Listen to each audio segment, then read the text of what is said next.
Welcome to Decoding Human Behavior, Mastering Nonverbal Communication. In our world, words don't always tell the full story. That's why grasping nonverbal signals is crucial. This guide is your tool for unlocking the rich language of gestures, expressions, and tones that shape how we connect every day. We'll take a journey through human communication, starting with the impact of body language. You'll learn to read the silent messages hidden in facial expressions, gestures, and posture. Moving ahead, we'll examine vocal cues, those subtle shifts in tone and the rhythm of how we speak, that add depth to our words. But we won't stop there. We'll also explore emotional signals. You'll discover how to spot microexpressions and understand emotional contagion, decoding the silent feelings that influence our interactions. You'll even learn to recognize signs of deception, giving you the tools to navigate honesty and lies. As we continue, we'll look at how personal style, cultural backgrounds, and individual habits shape the way we communicate. You'll get to know different personality traits through nonverbal signals, including introversion, extroversion, and agreeableness, all expressed through behavior. Relationships come into focus next. We'll dissect power dynamics, read relationship signals, and interpret the subtle dance of unspoken communication in various settings. In the end, this audiobook will arm you with practical strategies for improving your communication skills. Whether it's building empathy, rapport, negotiating, leading, or influencing others, you'll be set to master the art of understanding human behavior. So, let's dive into this enlightening journey together. Nonverbal communication is all about the messages we send without saying a word. Think about it. Our facial expressions, gestures, posture, eye movements, and other physical signals all speak volumes. While words are important, nonverbal cues often carry deeper meaning and can express our feelings and attitudes more accurately. Body language is key in how we connect with others. It shapes how people see us and can make or break our relationships. When we tune into body language, we can boost our communication skills, build rapport, and create trust. One really interesting thing about body language is that it's pretty universal. Even though people speak different languages, many nonverbal signals are understood around the world. Take a smile, for instance. Generally, it means happiness or friendliness, no matter where you are. This makes body language a handy tool to read people, regardless of what language they use. Facial expressions are incredibly powerful. They can show a mix of emotions like joy, sadness, anger, fear, or surprise. By noticing small changes in someone's face, you can learn a lot about what they're feeling inside. Then we have gestures and posture. How we move our bodies says a lot too. For example, crossed arms might signal defensiveness, while an open, relaxed stance suggests someone is ready to engage.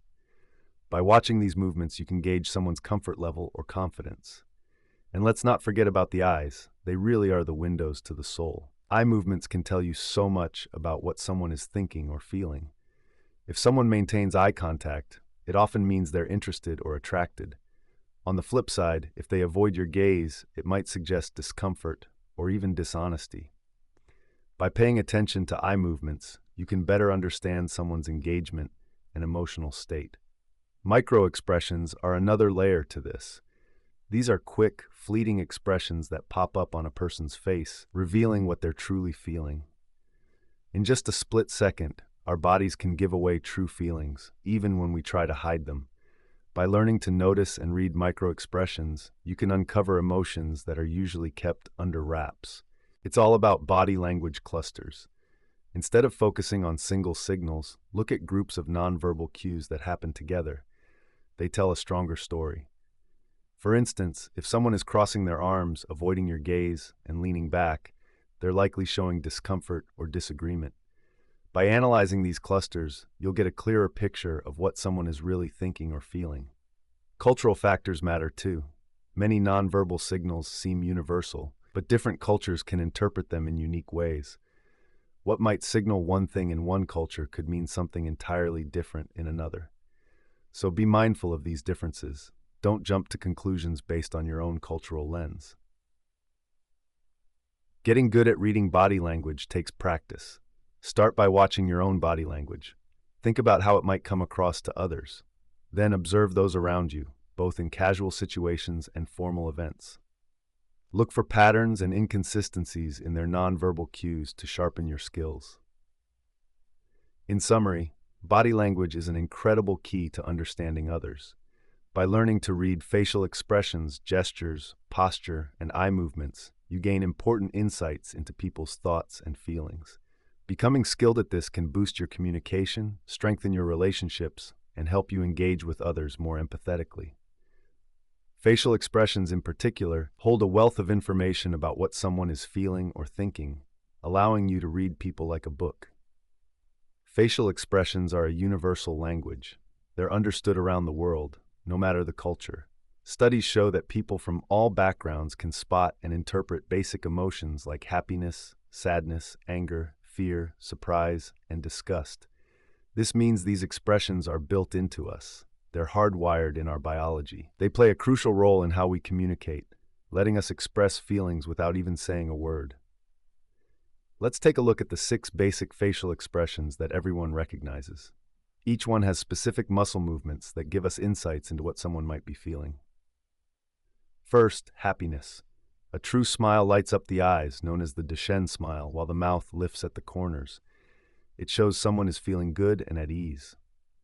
Next is sadness. Here, the eyebrows come together and the mouth turns down. The eyes might look watery, reflecting loss or disappointment. Then we have anger. The eyebrows are lowered and pulled together, and the eyes may narrow. Lips can be pressed tight or curling down, showing frustration or annoyance. For fear, the eyebrows go up and the eyes widen, often with a slightly open mouth. This expression hints at feelings of anxiety or alarm. Surprise follows, with raised eyebrows and wide eyes, the mouth slightly open. It's a response to something unexpected. Lastly, disgust. The upper lip curls and the nose wrinkles, with lowered eyebrows. This shows feelings of aversion or distaste. Beyond these basic expressions, we also have micro-expressions. These are quick and involuntary, flashing across someone's face and often hard to catch. They last just a tiny fraction of a second, but can reveal a person's real feelings or intentions. When someone hides their true feelings, it can actually show emotions that go against what they say or how their face looks. To catch these subtle signs, like a quick twitch or a slight shift in expression, you need to focus closely on those tiny changes. Learning to spot these micro-expressions can really boost your ability to read people well. It's important to consider the bigger picture, too. A person's facial expressions should be looked at alongside their overall behavior, body language, gestures, and how they speak. For instance, someone might smile, but their body language or voice could show they're uncomfortable. If their facial expression doesn't match how they're acting, it might not show their real feelings. By looking at all these signals together, you get a clearer sense of what someone is really feeling. Also, remember that facial expressions aren't the same everywhere. Different cultures can have their own ways of showing emotions. Some might be more reserved, while others are more expressive. Being aware of these differences is key when you're trying to understand people from various backgrounds. Finally, interpreting facial expressions is a skill you can get better at through practice and observation. Watch how people express their feelings in real life and in media. Notice the small shifts in their faces and link those to specific emotions. With time and effort, you'll find you can read faces much more accurately. Understanding these expressions can really help you connect with others on a deeper level. By looking at basic facial expressions and small, quick micro-expressions, along with the context and how they match up with what people are saying, you can really dive into their feelings and intentions. Remember, while facial expressions are pretty much the same for everyone, cultural background can tweak how they're shown. With a bit of practice and careful watching, you can learn to understand people like an open book and boost your empathy and communication skills. Now, let's talk about gestures and posture. These are strong hints that tell you a lot about what someone is thinking or feeling. By grasping these signals, you can truly connect with others on a deeper level. Gestures are a big part of how we communicate without words, using our hands, arms, heads, and legs.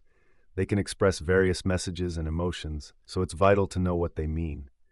Take hand gestures, for instance. Our hands are incredibly expressive.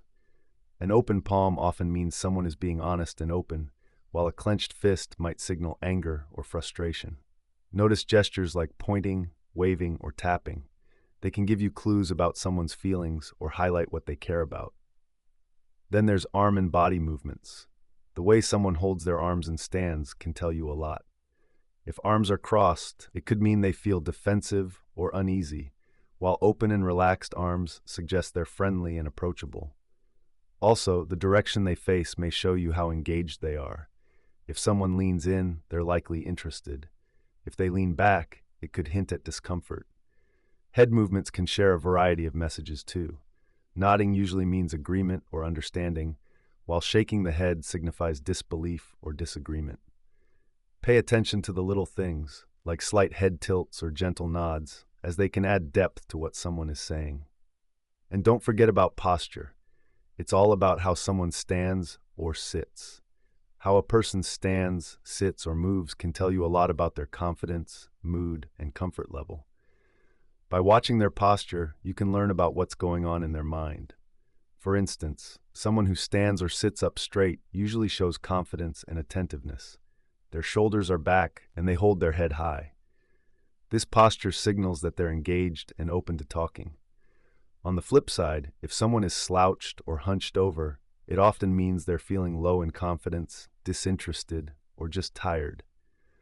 Rounded shoulders and a drooping head suggest they might want to pull away from social situations. Now let's talk about mirroring. This happens when people unconsciously mimic the body language of someone they feel comfortable with. When you see two people standing similarly, it shows they have a good connection and understanding of each other. Then there's open versus closed posture. Open postures like relaxed arms or open palms suggest that someone is friendly and welcoming. But closed postures, think crossed arms or legs, can indicate discomfort or a defensive stance. It's also important to remember context and culture. Gestures and posture can mean different things in different cultures. What's okay in one place might not be in another. Plus, every person has their own way of expressing themselves, so what fits one person might not work for another. That's why it's key to look at patterns and groups of nonverbal signals, rather than just one gesture. Finally, developing the skill to read body language takes practice and careful watching. So, make an effort to pay attention to how people use their gestures and postures. Pay attention to the people around you. Notice how their words match up with their body language and the situation. Look for patterns in their nonverbal signals. Be aware of your own body language too. Understanding how you communicate can help you realize what signals you're giving off. Practice standing tall and keeping an open posture to make a good impression and invite open conversation. Think about clusters of gestures. One gesture alone might not tell you everything. Look for groups of body language cues that work together for a clearer picture of someone's feelings and thoughts. Always be respectful of cultural differences. Nonverbal signs can mean different things in different cultures, so be considerate when interpreting gestures and body movements. By improving your ability to read body language, you'll gain insights into other people's emotions and intentions. This skill helps you handle social situations better, build stronger connections, and improve your overall communication. Now let's talk about eye movements. They're often called the windows to the soul for a good reason. Your eyes can share a lot about what you're feeling and thinking. By observing eye movements, you can learn a lot about someone's inner feelings. Eye movements are key in nonverbal communication. They can show how interested or engaged someone is in a conversation. If you watch closely, you can pick up on levels of comfort, honesty, and even thought processes. Eye contact is essential. It creates a connection and shows you're interested and paying attention. However, how much eye contact someone makes can depend on their culture and personal comfort. When looking at eye contact, think about how often and how long they maintain it. Someone who keeps good eye contact is often seen as confident and trustworthy. But if they avoid eye contact, it might signal discomfort, shyness, or even dishonesty. Remember, eye movements provide more than just clues. They can shed light on a person's thinking too. NLP, or neuro-linguistic programming, tells us that where we look can reveal what's going on in our minds. For instance, if someone looks up to the left, they might be pulling up visual images in their head. On the flip side, looking up to the right suggests they're tuning into sounds or constructing auditory thoughts. When a person glances to the left and straight ahead, it usually means they're having an internal conversation or doing some self-reflection. Conversely, looking to the right at eye level is often about feelings and physical sensations. While these patterns aren't set in stone, they can offer great insights into how someone is thinking, especially when you consider other body language signals. Now let's talk about pupils. The size of our pupils can give away a lot about how we feel. When someone's excited, interested, or attracted, their pupils tend to get bigger. But if they're feeling fearful, angry, or sad, their pupils may shrink. Interestingly, if someone's lying, their pupils might also dilate because of the stress involved. Still, it's crucial to remember that you shouldn't rely on pupil size alone to spot deception. Take a look at other body language cues too. Eyes are powerful tools for showing emotions. Different feelings come with unique eye movements. For example, a happy person might have crinkly eyes and a warm, open gaze. But if someone's angry, their eyes may narrow and their stare could become fierce. By paying attention to these patterns, you can better understand what someone is feeling and what they mean. And don't forget, cultural differences can affect how people use their eyes, so it's good to keep that in mind too. Eye movements can mean different things in different cultures. In some places, making eye contact shows respect and focus, but in others, it might be seen as rude or too confrontational. To really understand eye movements, you have to keep cultural backgrounds and personal differences in mind. Get to know the context you're in and adjust your interpretations accordingly. While eye movements can give us great insights, they're just one part of the bigger picture. Nonverbal cues shouldn't be seen on their own. They work best alongside words and other body signals. And it's vital not to jump to conclusions based just on what someone's eyes are doing. People are complex, and their behavior can change based on many factors, including who they are, their culture, and the situation. Paying attention to eye movements can be a powerful way to decode what someone is thinking or feeling. By observing eye contact, pupil changes, and movement patterns, you can pick up on important nonverbal signals. But remember to factor in cultural differences, personal quirks, and other body language for a fuller understanding of someone's actions. We often focus so much on the words people say, but there's a treasure trove of information if we listen deeper. Nonverbal signals, how someone's voice sounds, and the rhythm of their speech can tell us a lot about their feelings and intentions. By improving our ability to listen beyond just words, we can connect with people on a much deeper level. Nonverbal cues are huge in communication. They include things like facial expressions, body language, gestures, and how we hold ourselves. When we pay attention to these signs, we unlock a better sense of what someone truly feels and wants. For instance, crossed arms and a frown may suggest someone feels defensive or disagrees. On the flip side, open body language and a warm smile can indicate agreement and openness. To really understand nonverbal cues, it's best to look for patterns rather than judging a single sign in isolation. It might not give us the whole story right away, but when we look at it alongside other signals, it can offer great insights.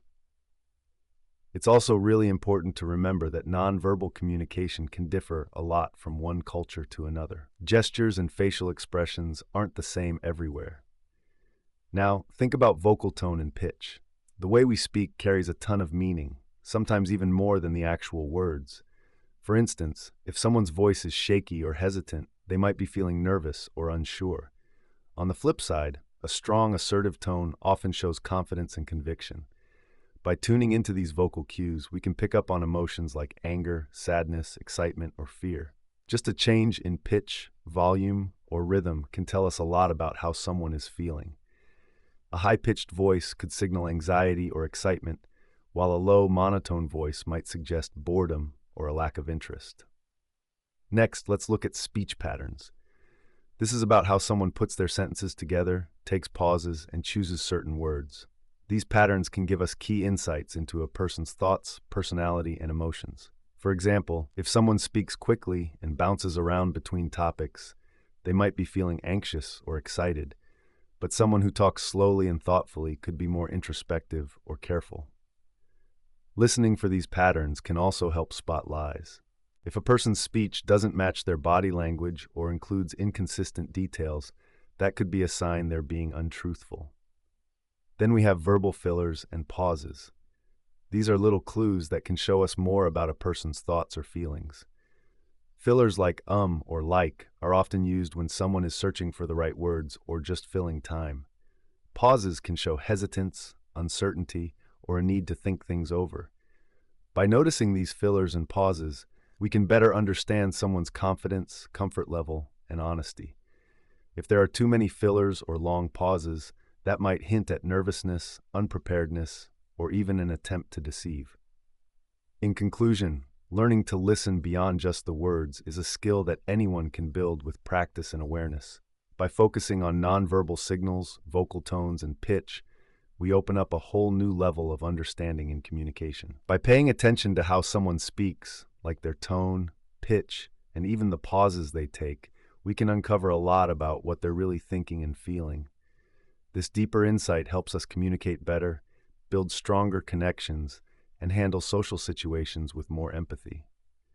So let's work on our listening skills to pick up those secret messages beyond just words.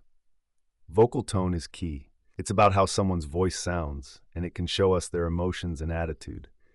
If we tune into that tone, we can better grasp what they're feeling. Now, pitch is another important piece.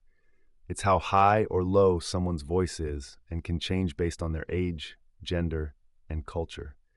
Generally, a higher pitch might mean excitement or nervousness, while a lower pitch often suggests confidence or seriousness.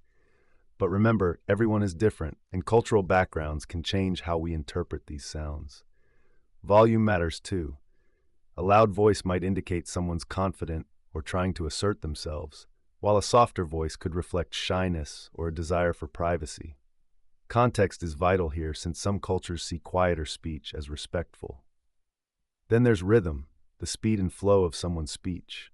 Speaking quickly might mean excitement or impatience, but a slower rhythm can show calmness or even boredom. And those pauses, they can signal hesitation or uncertainty, like when someone needs a moment to gather their thoughts.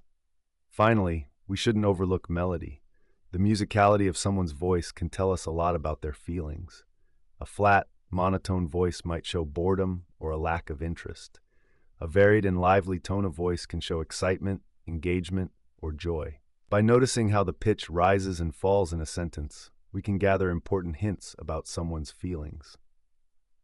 Now that we see how vital vocal tone is, let's dig deeper into how we can read these cues to uncover what others are really feeling. Sometimes, vocal tone tells a different story than the words we hear. For instance, someone might say they're fine, but if their voice is shaky or tense, it could mean they're actually feeling sad or stressed. Listening closely to the emotions in someone's voice helps us understand their true feelings. This way, we can respond with empathy and support. Vocal cues are also key in spotting dishonesty.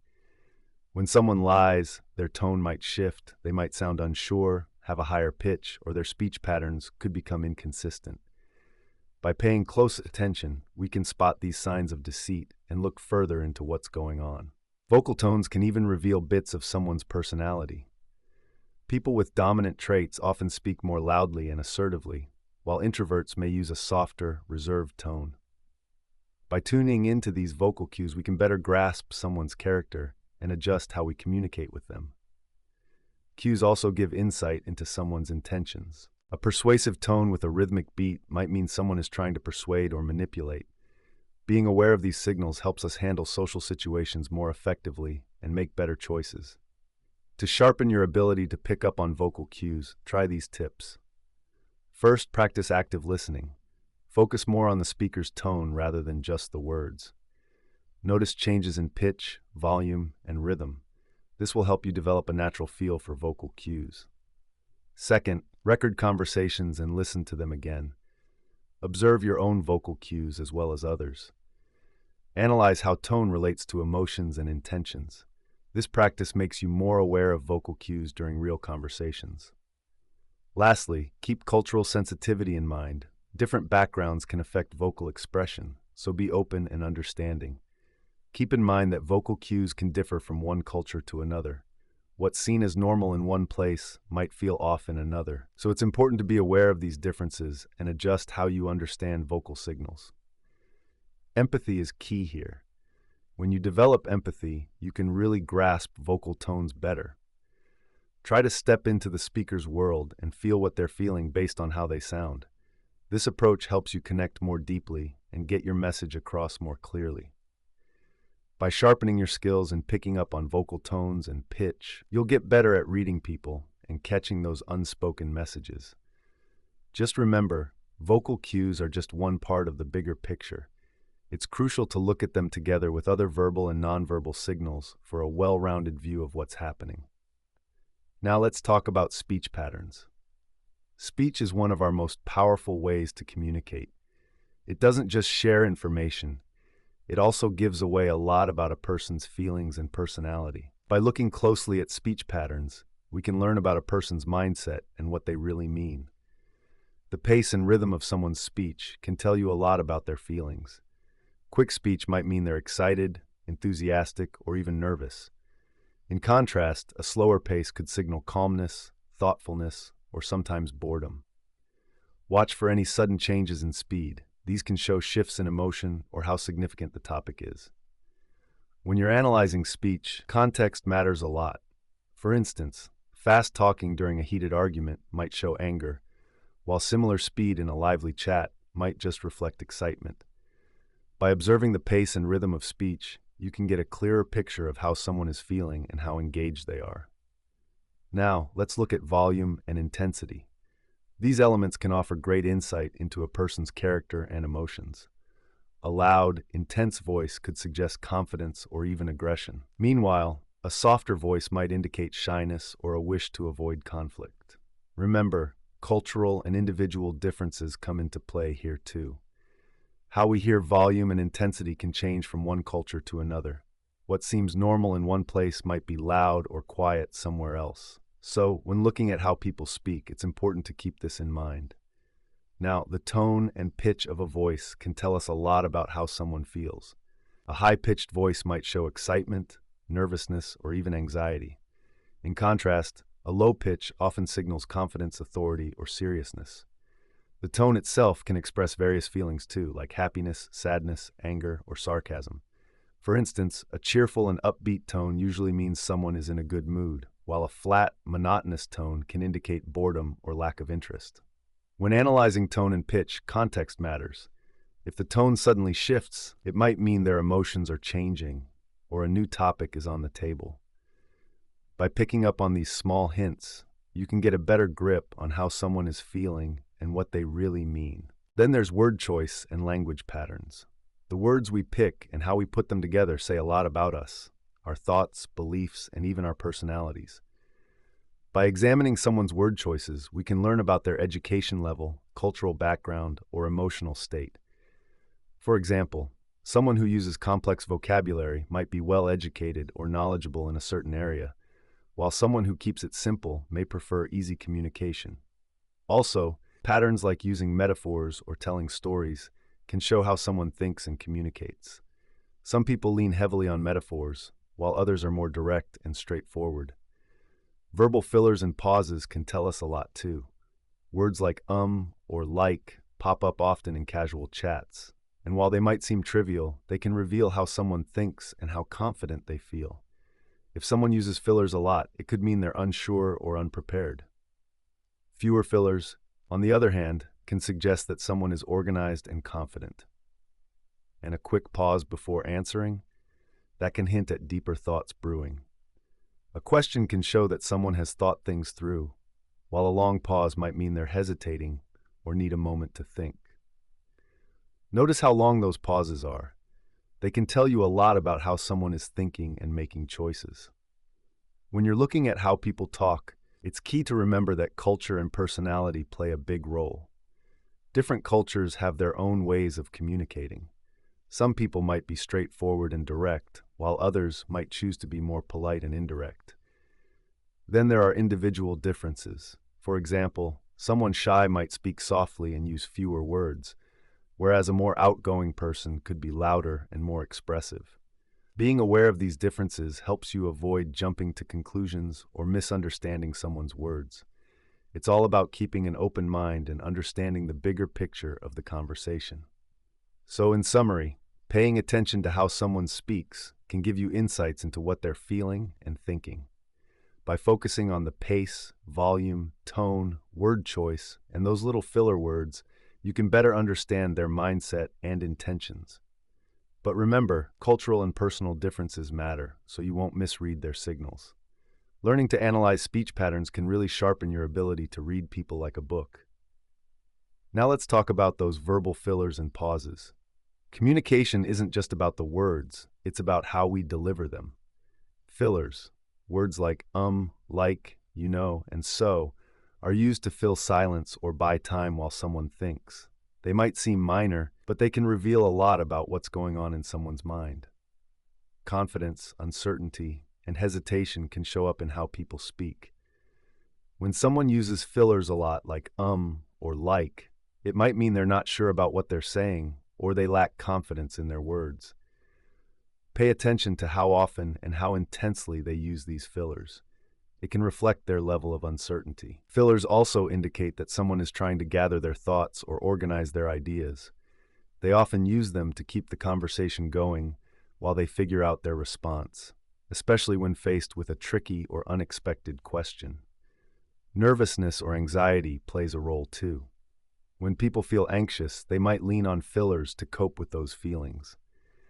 These fillers act as a cushion, helping them collect their thoughts and manage their nerves. Don't forget about pauses. They're a big part of how we communicate. Depending on their length and where they happen in a conversation, pauses can mean different things. Reflective pauses often mean the person is taking a moment to think about what was just said. These pauses are usually quick and happen after something important or thought-provoking. It shows they're really processing the information and thinking about how to respond. Emotional pauses, on the other hand, can signal that someone is dealing with strong feelings. They might pause to collect themselves before they continue talking. These pauses can be longer and more noticeable, revealing the intensity of their emotions. Then there are power dynamics. Sometimes, pauses are used on purpose to show power or control in a conversation. When someone waits before responding, it can build tension and anticipation, giving them an edge in the interaction. Lastly, be wary of pauses when it comes to dishonesty. If someone is trying to dodge a question or isn't being truthful, they might pause before they answer as they think of what to say. These pauses can be longer and more obvious as they try to buy themselves some time to come up with a believable answer. To really understand speech fillers and pauses, it's important to look at the patterns and context behind them. Here are some tips to help you break this down. First, watch for baseline behavior. Notice how someone usually talks in casual chats, their speech styles, fillers, and pauses. This gives you a reference point. If they act differently later, it might mean their thoughts or feelings have changed. Next, remember that cultural and personal backgrounds matter. Different cultures have unique rules about how and when to use fillers and pauses. Also, individuals can have their own speaking habits that affect how they communicate. Look for clusters of cues. Fillers and pauses shouldn't be viewed alone. See how they line up with other nonverbal signals and what's actually being said. For instance, if someone is using fillers while showing signs of anxiety, it may suggest they're feeling unsure or uncomfortable. Also, keep context front and center. The situation can greatly impact how someone speaks. Different circumstances can make them more anxious or emotional, reflecting in their speech patterns. Think about what they're talking about, their relationship to the person they're speaking with, and any outside influences that could be affecting them. By closely observing speech fillers and pauses, you can uncover a wealth of information about what someone is truly thinking and feeling. Always factor in personal differences and the context to interpret these cues correctly. Improving this skill will make it easier to understand others and boost your overall communication. Emotions are fleeting. They can easily slip by unnoticed, yet they hold important clues about what someone really thinks or feels. In this part, we're going to dive into the skill of spotting micro-expressions, which can help you read people more clearly. So what are micro-expressions? They're tiny, quick shifts in facial movement that last just a moment. They happen when someone tries to hide their true feelings, but their face gives them away anyway. These little expressions are seen everywhere, no matter where you go or who you're with. Psychologist Paul Ekman found 7 universal micro-expressions that everyone shares, no matter their culture. These expressions show the core emotions we all feel. First, there's happiness, marked by a real smile with lifted mouth corners and crinkly eyes. Then, sadness comes with a turned-down mouth and furrowed brows, eyelids drooping a bit. Anger looks like lowered brows with narrowed eyes and tight lips. Fear shows up with raised brows, wide eyes, and a slightly open mouth. Disgust is a wrinkled nose, raised lip, and narrowed gaze. Surprise features raised brows, wide eyes, and an open mouth. Lastly, contempt is a one-sided lip curl with a slight eyebrow lift. Micro-expressions matter because they help us grasp someone's real emotions.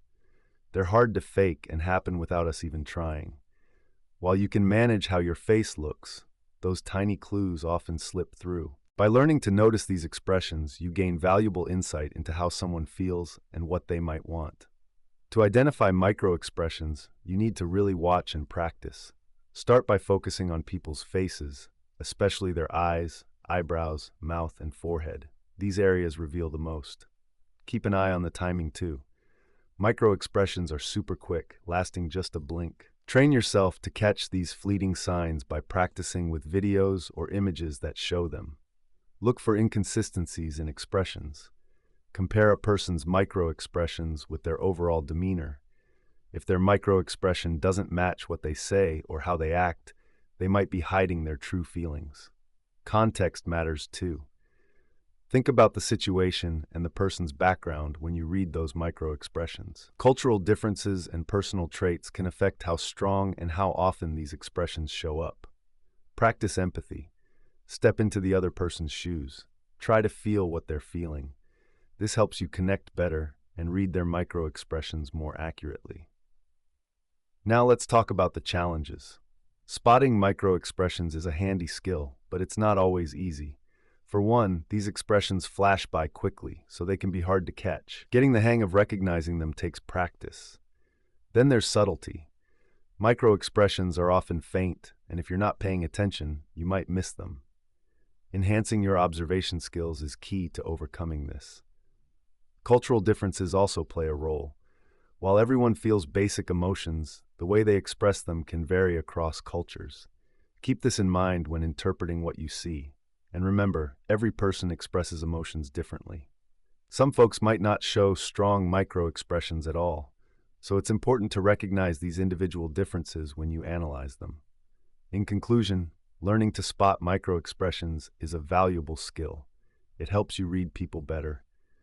By understanding the 7 universal micro-expressions and sharpening your observation, you can uncover deeper insights into someone's true feelings and intentions. Just remember to consider the context, stay aware of cultural and individual differences, and practice empathy. With time and effort, you'll get better at understanding others through their micro-expressions. Now, let's dive into emotional contagion. It's a fascinating thing that happens when people unknowingly mimic and sync up their emotions with those around them. Emotions can flow from one person to another, creating a shared experience. We often connect with others without even realizing it. Understanding emotional contagion is key to figuring out how people feel. So, what's emotional contagion? It all comes down to our natural ability to empathize. This empathy comes from something called mirror neurons in our brains. These neurons help us imitate the feelings and actions of those around us. When we see someone experiencing an emotion, our mirror neurons kick in, making us feel something similar. Studies show that emotional contagion can happen through different means. This includes facial expressions, body language, how someone talks, and even through pheromones. It can be triggered by both happy and sad situations. The stronger the bond between people, the more intense the emotional spread can be. Being able to spot emotional contagion is super helpful for understanding others. Here are some signs to look for. First, there's mirroring. When someone starts to mimic your facial expressions or gestures without thinking, that's a strong indicator. For instance, if you grin and they grin back, they're likely experiencing emotional contagion. Next is rapid emotional shifts. If you see someone suddenly change their mood after being with someone else, that's probably emotional contagion at work. For example, if a person who was cheerful suddenly feels down after hanging out with someone who's sad, that's a clear sign. Then we have shared emotional experiences. When people catch each other's emotions, they often end up feeling the same way. If you find yourself nervous or thrilled in a crowd where everyone else is feeling the same, that's emotional contagion. Lastly, emotional contagion can stir up empathy and compassion. If you feel a wave of compassion for someone who's expressing strong emotions, that's another sign. Emotional contagion is a real thing. It can deeply affect us and our relationships. Let's break it down. First, think about the emotional atmosphere. When you're in a group, one person's feelings can quickly influence everyone else. For instance, if someone in a meeting is stressed, that tension can pass to others, changing the overall mood and productivity. Next, let's consider relationship dynamics. When we catch each other's emotions, it can bring us closer, creating a bond. But if those emotions are negative, it might create friction and strain. Then there's leadership. Leaders who understand emotional contagion can leverage it for the good. By spreading positive vibes, they can motivate their teams. Plus, those with a strong emotional presence can sway others' feelings and actions. Emotional well-being matters too. Being around positivity can lift your spirits and boost your mental health. On the flip side, constant exposure to negativity can lead to stress and sadness. Now, how do we manage this contagion? First, self-awareness is key. Knowing when you're picking up on others' emotions helps you understand your reactions better. Setting emotional boundaries is smart. It's about recognizing your limits and choosing not to soak up negative feelings from others. Also, you can be a positive influence. If you're aware of your own emotions, you can spread positivity and support, making your surroundings more uplifting. Lastly, practicing empathy and compassion can help. Acknowledge what others feel, but don't let it overwhelm you. This way, you keep your emotional health in check. Understanding emotional contagion is a key way to decode how people feel and strengthen your connections. By spotting the signs of emotional contagion and handling its effects, you can approach social situations with more insight and kindness. Emotions are a big part of how we communicate. They shape our interactions and express what we think and feel. Some folks may be good at hiding how they feel, but there are often tiny signs that show what's really going on inside. Recognizing these small leaks can help you understand others better and improve your ability to read people. So, what is emotional leakage? It's when emotions slip out without intention, showing through nonverbal cues like facial expressions, body language, and tone of voice. This happens when someone can't fully control their emotions, letting tiny glimpses of their true feelings peek through. Even if they try to hide how they feel, these leaks can reveal their real thoughts and emotions, giving you useful insights. Facial expressions are a major way emotions leak out. Our faces can express a wide range of feelings: happiness, sadness, anger, fear, surprise, and disgust. Even those skilled at hiding emotions can have micro-expressions, brief and involuntary reactions that slip out. To spot these leaks, watch for small changes in the eyebrows, eyes, lips, and overall muscle tension in the face. For instance, furrowed brows or tight lips might signal anger or frustration. On the flip side, wide eyes or raised eyebrows could hint at surprise or disbelief.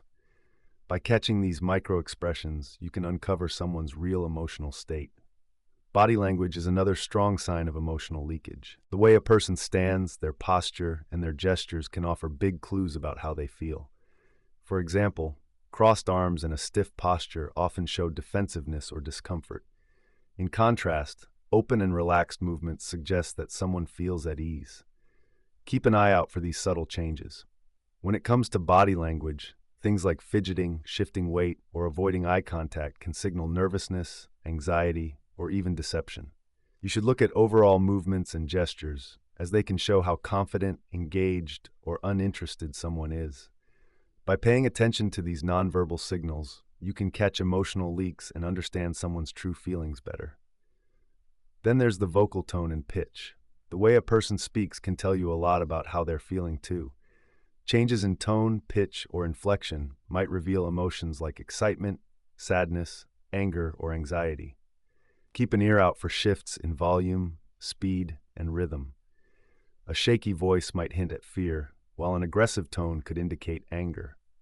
On the other hand, a flat, monotone voice might show boredom or indifference. By listening carefully to these vocal hints, you can uncover emotional leaks and get a clearer picture of what someone is truly feeling. One major sign of emotional leakage is when there's a mismatch between what someone says and their body language. For instance, a person might claim they're happy, but their facial expressions or body language might tell a different story. Notice these mismatches. They can reveal valuable insights into how someone really feels. Trust your gut when you spot these inconsistencies and dig a bit deeper to find out what's really going on. Context is essential too. To pick up on emotional leakage effectively, always consider the situation and establish a baseline of normal behavior for each person. Emotional expressions can change based on the situation, cultural background, or individual personality. What seems like a leak in one context might be totally normal in another.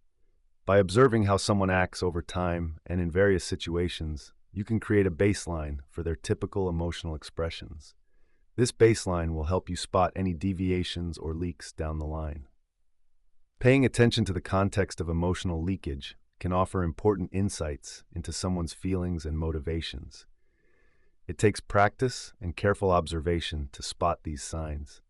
To truly understand others, be engaged and present in your conversations. Look for those subtle cues and signals that might reveal what's really going on beneath the surface. The more you practice, the better you'll get at reading people and their emotions. Keep in mind, though, emotional leakage isn't a perfect science.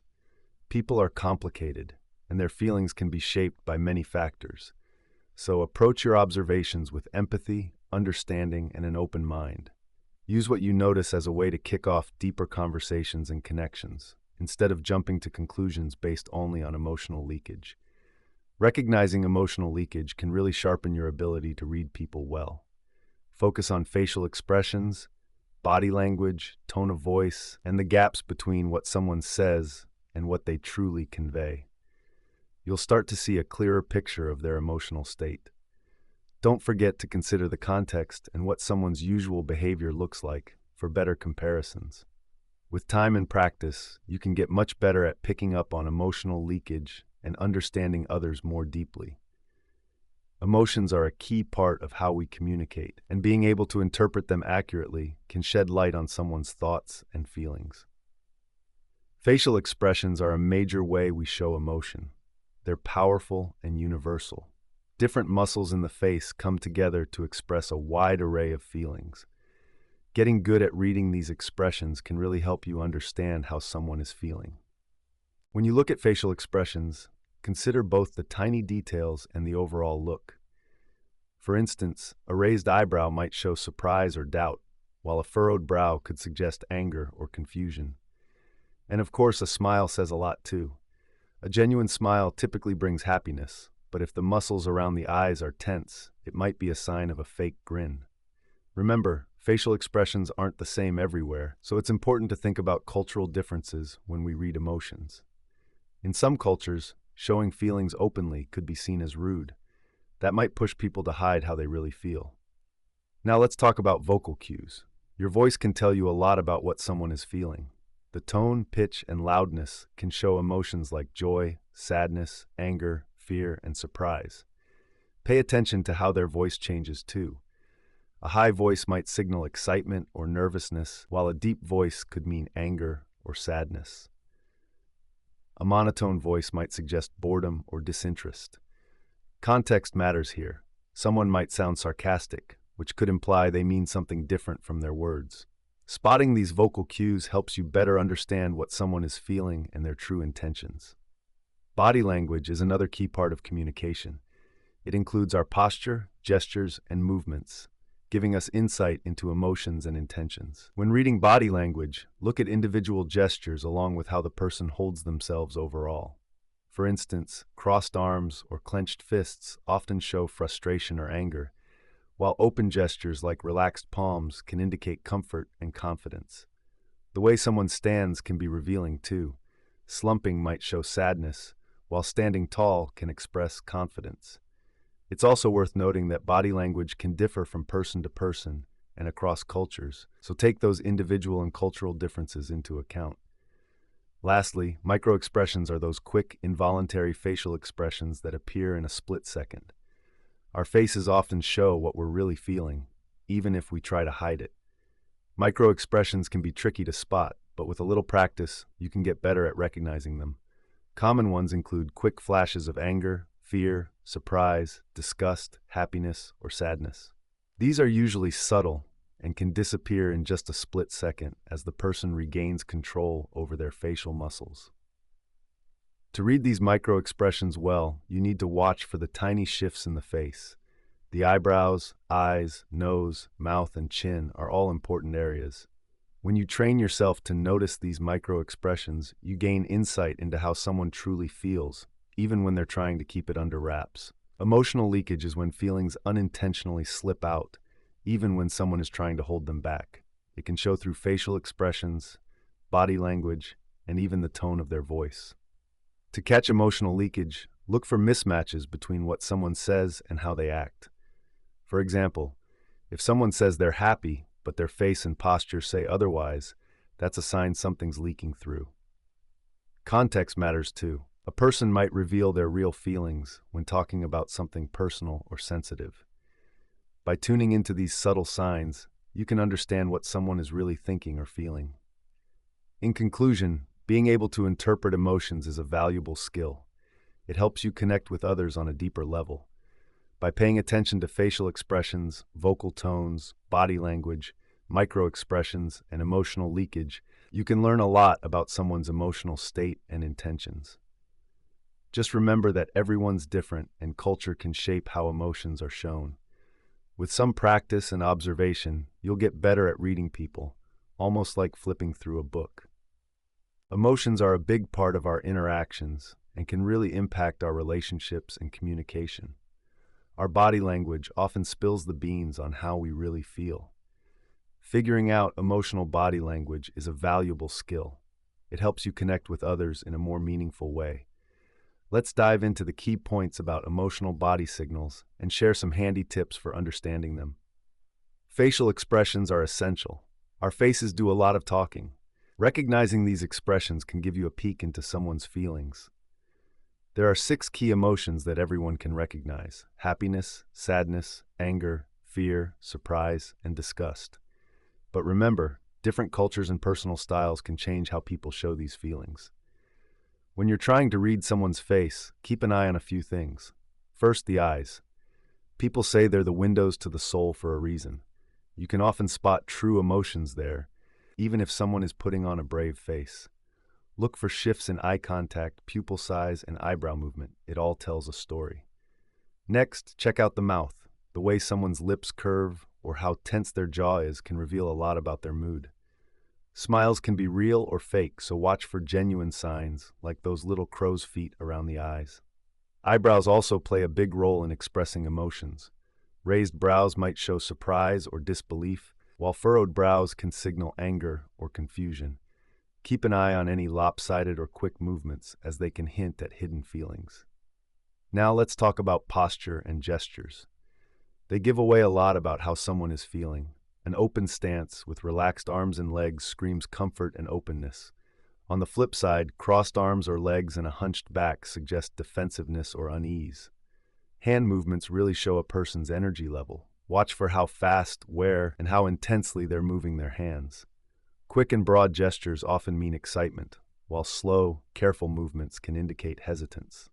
Lastly, there's something called micro-expressions. These are those quick, fleeting facial expressions that can reveal someone's true feelings. Keep your eyes peeled for them. Our emotions often show through quick, involuntary expressions. These fleeting moments can last mere seconds, so it's vital to notice even the smallest changes in someone's face or body language. To really understand what someone is feeling, Look for clusters of signals instead of focusing on a single gesture. One gesture alone might not tell the whole story, but when you combine it with other cues, you'll start to see a fuller picture. For instance, if a person crosses their arms, avoids eye contact, and has tense facial muscles, they might be feeling defensive or uncomfortable. But if they lean in, keep eye contact, and have an open posture, chances are they're engaged and interested in what's being said. It's also important to take context and culture into account when interpreting body language. Different cultures have various norms around emotional expressions, and this can shape how someone communicates non-verbally. Plus, remember that body language can be subjective. What might signal one emotion for one person could mean something different for another. To sharpen your skills in reading emotional body language, you can practice through observation. Try people watching in places like cafes or parks. Notice their body language and think about what emotions they might be conveying. Another useful exercise is mirroring. Subtly mimic the body language of those around you. This can deepen your empathy and help you connect better with others. Also, be aware of your own body language and how it mirrors your feelings. By understanding your own nonverbal cues, you can gain insights into how others might be feeling too. Remember, decoding body language isn't an exact science. Consider several factors and keep practicing. You can gain a better understanding of people and boost your communication and empathy skills by looking at how they react emotionally. Emotions are key in our everyday interactions and can give you a glimpse into what someone is thinking or feeling. Being able to analyze these emotional responses is vital for reading others and figuring out their true feelings. By watching and interpreting emotional signals, you can better grasp how someone is feeling and react accordingly. Let's talk about some ways to analyze these emotional signals. First up, facial expressions. They're some of the strongest indicators of emotion. A person's face shows their inner feelings, often without them even realizing it. If you notice subtle shifts in someone's facial expressions, you can learn a lot about how they're feeling. Next, there are micro-expressions. These are quick, fleeting facial reactions that last only a split second. They often happen without a person being aware and can expose their true feelings, even if they're trying to hide them. Keep an eye on tiny movements in the eyebrows, eyes, mouth, and other facial muscles to spot these micro-expressions. Then we have macro-expressions, which are longer and easier to notice. These expressions can give you useful information about someone's overall emotional state.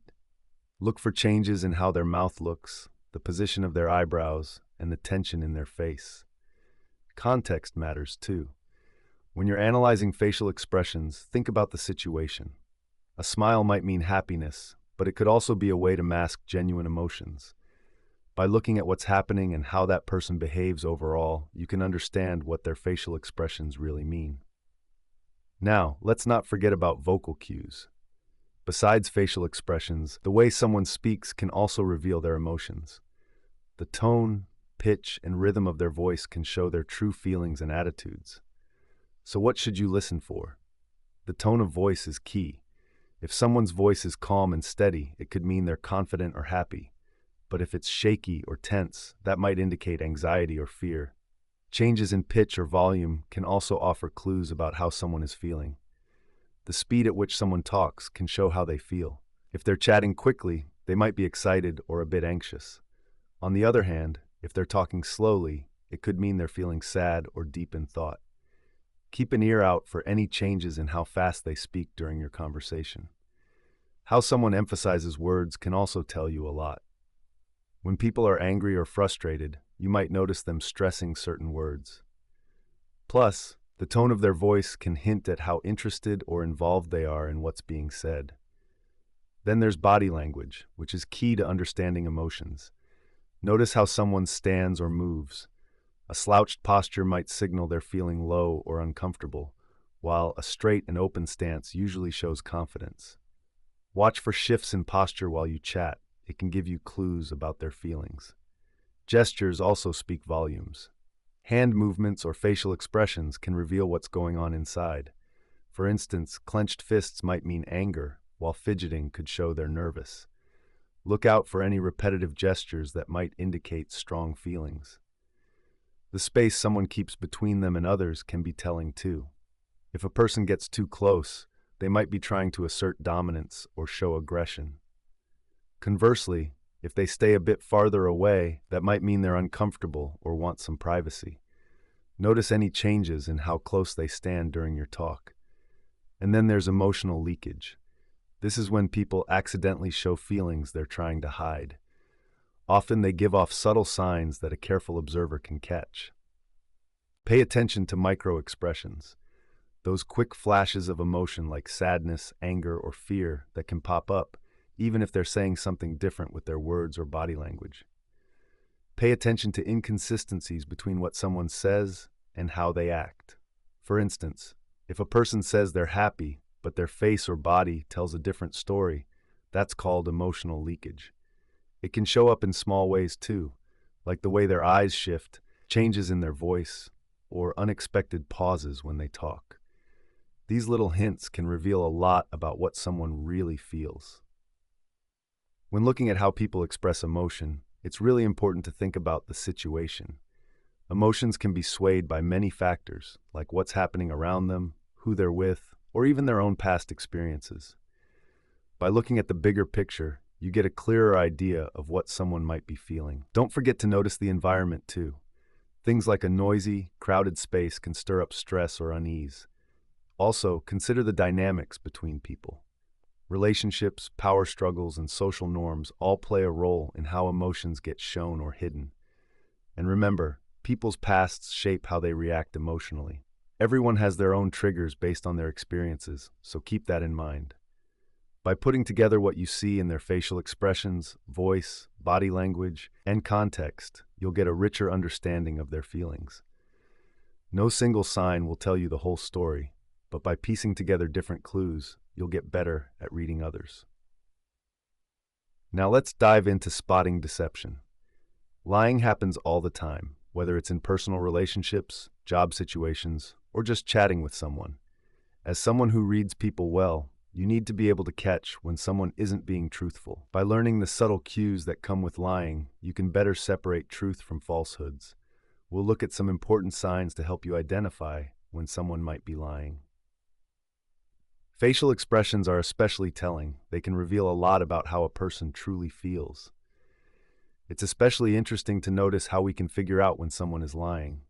Sure, everyone's facial expressions differ a bit, but there are some common signs that can help us spot a liar. One big clue is those quick, involuntary facial expressions we call micro-expressions. They're fleeting and can show a person's real feelings. If someone is lying, they might flash expressions of fear, surprise, or even contempt that clash with what they are saying. Another thing to pay attention to is how people control their emotions. Liars might try really hard to keep a straight face, but this can lead to little slip-ups. For instance, they might respond a moment too late, or their words might not match their expressions. Body language is also super important in communication and can give us hints about dishonesty. When someone's lying, you might notice them fidgeting or looking uneasy. Things like tapping fingers, shifting their weight, or fiddling with objects can show the stress of lying. Then there's eye contact. While not always a sure sign of lying, if someone is avoiding eye contact, it can hint at discomfort. They might blink more or move their eyes quickly as they scramble for excuses or try to distract you from the truth. Verbal cues are another key piece of the puzzle. Even though context matters and people vary, there are some telling signs. For example, liars often use vague language or dodge questions. They might avoid giving specific details and instead opt for ambiguous responses. You might also notice a higher pitch in their voice, which can indicate they're nervous. Lastly, watch for inconsistencies in their story. Liars often find it hard to keep their narrative straight. Sometimes, what people say doesn't match up with what we know to be true. Watch for any sudden shifts in their story, or if they use a lot of just kidding or excuses. Quick facial expressions, also known as micro-expressions, can give away what someone really feels, especially when they're trying to hide the truth. These little changes happen so fast, they often slip by unnoticed. One common micro-expression to look for is contempt. You might see a slight curl of the lip on one side, hinting at a sense of superiority or disdain. especially when someone is lying. Then there's fear. You'll notice eyes widening and eyebrows lifting. While fear can be genuine, when it pops up during certain questions, it might signal deception. Also, when folks aren't honest, their words and body language tend to clash. If someone insists they're confident but fidgets or avoids eye contact, that's a warning sign. Similarly, if they say they're fine while their body looks tense, that's another red flag. Keep in mind that some people naturally act nervous or have different ways of communicating, so it's helpful to know their usual behavior before deciding if they're lying. It's not just about catching lies. Recognizing manipulative behaviors is just as important. Manipulation can look like gaslighting, guilt-tripping, or acting like a victim to twist situations to their advantage. A big sign of manipulation is when someone won't take responsibility for their actions. Some folks like to shift the blame or come up with excuses rather than owning up to their actions. They might use charm and flattery as tools to get others to do what they want. Emotional manipulation is another tactic to be aware of. They might try to stir up feelings of guilt, pity, or sympathy to sway you and get you to comply. They could also exaggerate things or leave out key details to skew how a situation is perceived. By being alert to these manipulative moves, you can better shield yourself from being misled. Being able to spot lies is a handy skill that can help you in all areas of life, whether in personal relationships or at work. Keep an eye on facial expressions, body language, the words people use, those tiny hints called micro-expressions, and any inconsistencies in their stories. This attention will make you sharper at noticing when someone isn't being truthful. Plus, being savvy about manipulative behaviors can really help you avoid being played. Just remember, even though these signals can hint at deception, it's crucial to look at the bigger picture and understand individual differences before jumping to conclusions. With a bit of practice and keen observation, you'll get better at reading people like a book, gaining insight into their true intentions and feelings. Now, let's talk about micro-expressions. These are those quick, involuntary facial movements that pop up when someone is trying to hide how they truly feel. They can give you a sneak peek into a person's real emotions, especially useful when you're trying to catch someone in a lie.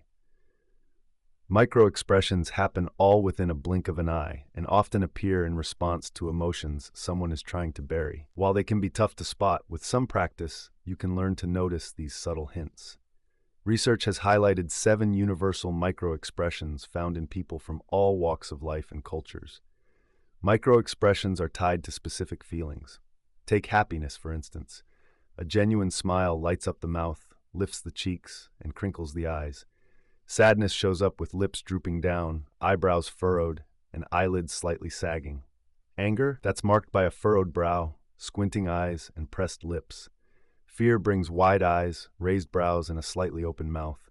Disgust is indicated by a wrinkled nose, an upper lip that pulls back, and narrow eyes. Surprise features raised eyebrows, widened eyes, and a mouth that's agape. A slight curl on one side of the lip shows contempt. When you get to know these universal micro-expressions, you'll start to see when someone feels a certain way, even if they're trying to mask it.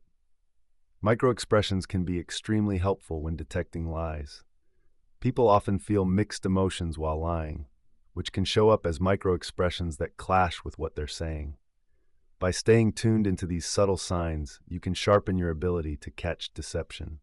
Here are some things to remember when using micro-expressions for this purpose. Timing is everything. These tiny expressions flash by quickly, just a fraction of a second. You've got to be observant since they can vanish if you blink or look away. Watch for mismatches. When someone is lying, their micro-expressions may not line up with their words. For example, they might show fear while trying to sound calm and confident. Look for these breakdowns between their speech and facial cues. Also, pay attention to clusters of micro-expressions. A single micro-expression can be tricky, so track a group of them appearing close together. If you see multiple signs of fear, it could mean they're feeling anxious or being deceptive. Lastly, consider the context. Think about what was said when the micro-expression popped up. Did a specific question trigger it? Understanding the situation helps you decipher the meaning behind those quick facial shifts. Improving your skills in reading micro-expressions takes practice and keen observation. Here are some strategies to boost your skills in reading micro-expressions. First, take time to learn about facial expressions. Get to know the 7 universal micro-expressions. You can spot them in movies, TV shows, or even in real life. Notice the tiny shifts in facial muscles that go with each emotion. Next, practice observing people. Check out their faces in different situations and watch for those quick, subtle changes. Try to identify micro-expressions as they happen and think about what emotions they might signal. Use video resources to help you learn. There are plenty of videos that train you in reading micro-expressions. Many feature slow-motion clips and detailed explanations, making it easier to recognize and understand these tiny signals. Don't hesitate to seek feedback. Talk to people who are experienced in reading micro-expressions. They can share insights that help you sharpen your observation skills. Joining a study group or getting tips from the experts can also be beneficial. Remember to use your skills responsibly. Micro-expressions can be a powerful tool for understanding people, but it's important to use that knowledge ethically. Avoid manipulating or deceiving others. Instead, aim to enhance communication, build connections, and get a deeper understanding of those around you. Keep in mind that micro-expressions are just one piece of the puzzle. To really grasp how someone feels, you should consider other nonverbal cues, verbal cues, and the context. By mastering micro-expressions along with these other signals, you'll become better at picking up on deception and understanding the genuine emotions of people around you. Now let's look at analyzing verbal and nonverbal inconsistencies. In earlier sections, we talked about decoding people through nonverbal communication, verbal cues, emotional signals, and spotting deception. Next, we'll dive into the intriguing area of verbal and nonverbal inconsistencies. When it comes to understanding others, it's vital to pay attention to both what they say and how they say it. Inconsistencies between verbal and nonverbal signals can reveal a lot. You can uncover what someone really thinks or feels by spotting inconsistencies in what they say and how they present themselves. This often happens when their words don't match their body language, tone of voice, or facial expressions. If you learn to notice these differences, you'll get a clearer picture of their true emotions and intentions. A common example of this mismatch is when a person's words and body language contradict each other. Say someone claims they're thrilled about something, but while they're talking, their facial expressions and body posture might tell a different story. These contradictions can be subtle yet revealing, exposing their real feelings. To pick up on these inconsistencies, pay close attention to their body language as they speak. Look at their facial expressions, gestures, and stance. Are they fidgeting? Are their arms crossed? Do they avoid eye contact? These cues might suggest they aren't being completely honest or that they have mixed feelings about what they're saying. Changes in vocal tone can also hint at inconsistencies. If their voice suddenly shifts, becomes higher or lower, shaky or strained, especially while discussing certain topics, it might signal discomfort or a lack of honesty. Another type of inconsistency comes from emotional displays not matching their words.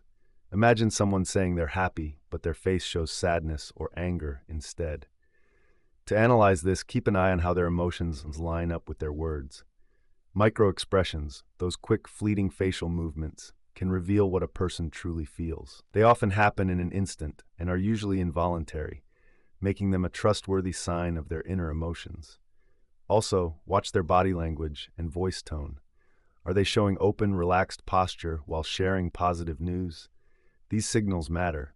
Are they showing real emotions, or do they look closed off with tense voices while saying they're happy? These mismatches can reveal a lot about what someone is really feeling.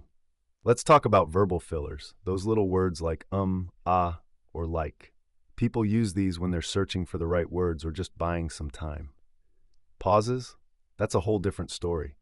They often show hesitation, like someone needs a moment to gather their thoughts. By paying attention to these verbal cues, we can spot inconsistencies in what someone says. Notice how often they use fillers or pause. Is it more when they're discussing certain topics or answering specific questions? Those patterns might signal discomfort or uncertainty. Now, about mixed messages. Sometimes folks send mixed signals on purpose to confuse or deceive. These can be tricky to unravel since they involve both verbal and nonverbal clues. To make sense of them, context really matters. Look for patterns. Is the person often contradicting themselves or changing their story? Are their body language, tone of voice, and facial expressions inconsistent when talking about specific topics? All these signs can hint at deception or manipulation. But be careful. Sometimes those inconsistencies come from genuine confusion or mixed feelings. It's crucial to gather more information and observe someone's behavior over time before jumping to conclusions. When analyzing inconsistencies, context and someone's usual behavior play a big role. The setting, the relationship dynamics, and cultural backgrounds can all shape how a person communicates. What seems odd in one scenario might be perfectly normal in another. Plus, getting a clear picture of someone's typical behavior helps. By knowing their usual communication style, you'll be better equipped to notice when something feels off. Understanding someone's baseline behavior helps you spot real inconsistencies versus temporary changes. When you analyze both what people say and their body language, you get a clearer picture of their true thoughts and feelings. Look for contradictions, emotional mismatches, and mixed signals. But remember, context matters, and knowing a person's usual behavior can prevent misunderstandings. With practice, you'll get better at noticing these clues and connecting with others on a deeper level. Identifying manipulation is key. Manipulative behaviors are often used by people to control or influence others for their own benefit. Knowing how to spot these behaviors can protect you from being taken advantage of. Let's dig into the different kinds of manipulation and arm you with the skills to identify and deal with them. Manipulation can show up in many ways, both sneaky and bold. It's all about using tricks to deceive or influence others without their awareness. Manipulators usually have hidden motives and rely on psychological tactics to get what they want. By learning to recognize various manipulative behaviors, you can spot them more easily in everyday situations. So, what are some common manipulative tactics? One is gaslighting. This is when someone makes you question your own perceptions or memories, distorting the truth and leaving you uncertain about what's real. Gaslighting can seriously harm your confidence and sense of self. Another tactic is guilt tripping. This involves making someone feel bad for not meeting the manipulator's needs. They might use emotional blackmail or being passive-aggressive to make the other person feel responsible for their unhappiness. Emotional manipulation is all about using someone's feelings to get what they want. Manipulators might act like victims, use guilt trips, or shower you with flattery to mess with your emotions and influence your actions. They often resort to trickery and lies, spinning false tales, hiding important facts, or twisting the truth to bend you to their will. If you notice inconsistencies in their stories or a pattern of dishonesty, that's a big clue they're being manipulative. Sometimes manipulators will try to cut you off from friends, family, or your support system. By isolating you, they can grab more control, making it tough for you to seek help or even think about leaving the relationship. Others have a way with charm and persuasion, using flattery or charisma to win you over. But don't be fooled by surface charm. It's crucial to see through those tactics. Spotting manipulative behavior isn't always easy. Manipulators are experts at hiding their true intentions. Still, you can look for clues. They might say one thing but do another, break promises, or send mixed signals. Keep an eye on those inconsistencies. They're often a sign something's off. People who manipulate often show little empathy, brushing aside the feelings and needs of others. Their interests come first, and others' well-being doesn't seem to matter much. Emotional manipulation can also come into play, making you feel guilty or responsible for their feelings. They might throw tantrums or have emotional outbursts to get you to act how they want. You might notice controlling behavior too. Manipulators often try to take charge of different parts of your life, dictating your choices, keeping you away from others, or limiting your freedom. Watch for these red flags. They're important signals to be aware of. Manipulative people often dodge responsibility. They might shift blame or come up with excuses for their actions. When confronted, they might even downplay what they did. So, how do you deal with this kind of behavior? First, set clear boundaries. Make it known which behaviors you won't tolerate. If they keep pushing, stick to those boundaries and enforce consequences. Listen to your gut. If something feels off or you sense manipulation, trust that feeling. Your instincts can catch subtle signs that you might not notice right away. Don't hesitate to seek support. If you find yourself wrapped up in a manipulative situation, talk to trusted friends or family. They can offer advice and a fresh perspective to help you navigate these tricky interactions. Keep learning about manipulation. The more you know, the better you'll be at spotting and responding to it. Also, take care of yourself. Focus on your physical, emotional, and mental health. Engage in activities that make you happy. Prioritize your well-being. In summary, recognizing manipulative behavior is a vital skill. By understanding these tactics and spotting the signs, you can protect yourself and maintain healthy boundaries. Trust your instincts, seek help as needed, and always put yourself first. The way we dress often shows who we are and how we want others to see us. Clothes can be a strong way to express ourselves, letting us share our values, interests, and social connections. For instance, someone who dresses sharp and professional might come across as ambitious and detail-focused. On the other hand, a person who favors a casual, relaxed style might seem more laid-back and approachable. When we look at others, it's key to think about how their clothes relate to their personal and professional goals. Are they dressing to fit in with society's expectations, or are they pushing back against those norms? Understanding why they choose certain outfits can give us a better grasp of who they are and what they value.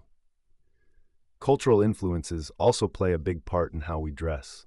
Different cultures have their unique styles that mirror their history, beliefs, and social structures.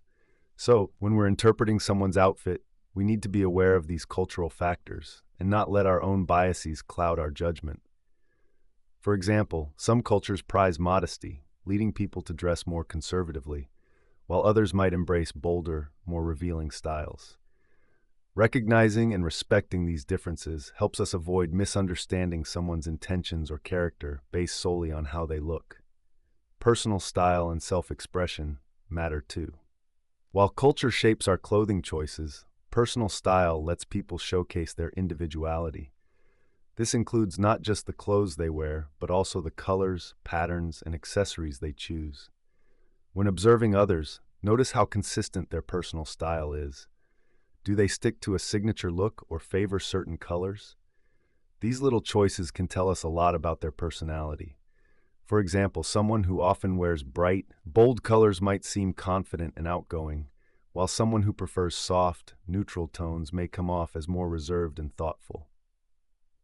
Grooming and attention to detail also give us valuable insights into a person's character. How a person takes care of themselves, like their hygiene, hairstyle, and overall grooming, can say a lot about how much they care about themselves. For instance, someone who always looks sharp and well put together might come off as organized and detail-focused. On the flip side, if someone looks a bit messy or disheveled, they might be seen as more easygoing or not too concerned about what others think. Clothes and how someone looks can reveal their emotions too. When folks are feeling strong feelings, they often show it through what they wear and how they present themselves. Take someone who's brimming with confidence. They might rock bold, eye-catching outfits. In contrast, a person who's feeling down may choose more laid-back and comfy clothes.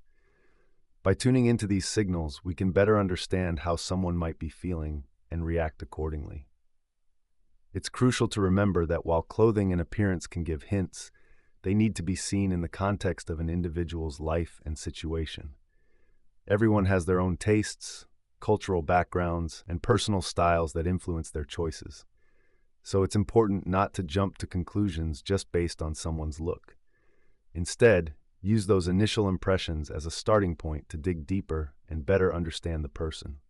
Mix in other verbal and nonverbal cues for a fuller picture. Being aware of clothing and appearance is a key skill in reading people. When we pay attention to how others present themselves through their style and grooming, we glean insights about who they are, what they value, and how they feel. But we can't ignore the impact of culture, personal differences, or the context of what we're observing. By looking at clothing cues alongside other signals, We get a clearer view of those around us and sharpen our ability to read people effortlessly. To really get a handle on decoding people's behavior, it's key to grasp how culture shapes their nonverbal signals, the way they communicate, and their personal preferences. Cultural differences play a big role in how individuals express themselves, pick up on social cues, and build relationships. Here, we'll dive into why understanding cultural influences is vital for accurately reading others. Nonverbal communication is something we all share, but its expressions can look different depending on where you are in the world. Gestures, facial expressions, and body language can mean completely different things in different cultures. For instance, making direct eye contact shows you're engaged and respectful in Western cultures, but in some Asian cultures, it might come off as rude or confrontational. So, knowing these cultural norms is crucial for correctly interpreting those nonverbal signs. If you understand the cultural backdrop of someone's behavior, you're less likely to misread their signals, which helps you gauge their feelings and intentions better. Language and communication style are also deeply rooted in culture. Different cultures have their own ways of communicating. Some lean towards being direct and straightforward, while others might take a more roundabout approach. This can really shape how people share their thoughts and emotions. In high-context cultures, like many you find in Asia and the Middle East, communication is often subtle and heavily reliant on nonverbal cues and context. On the flip side, low-context cultures, like many in the West, tend to prefer clear and direct exchanges, emphasizing the spoken word over what lies beneath.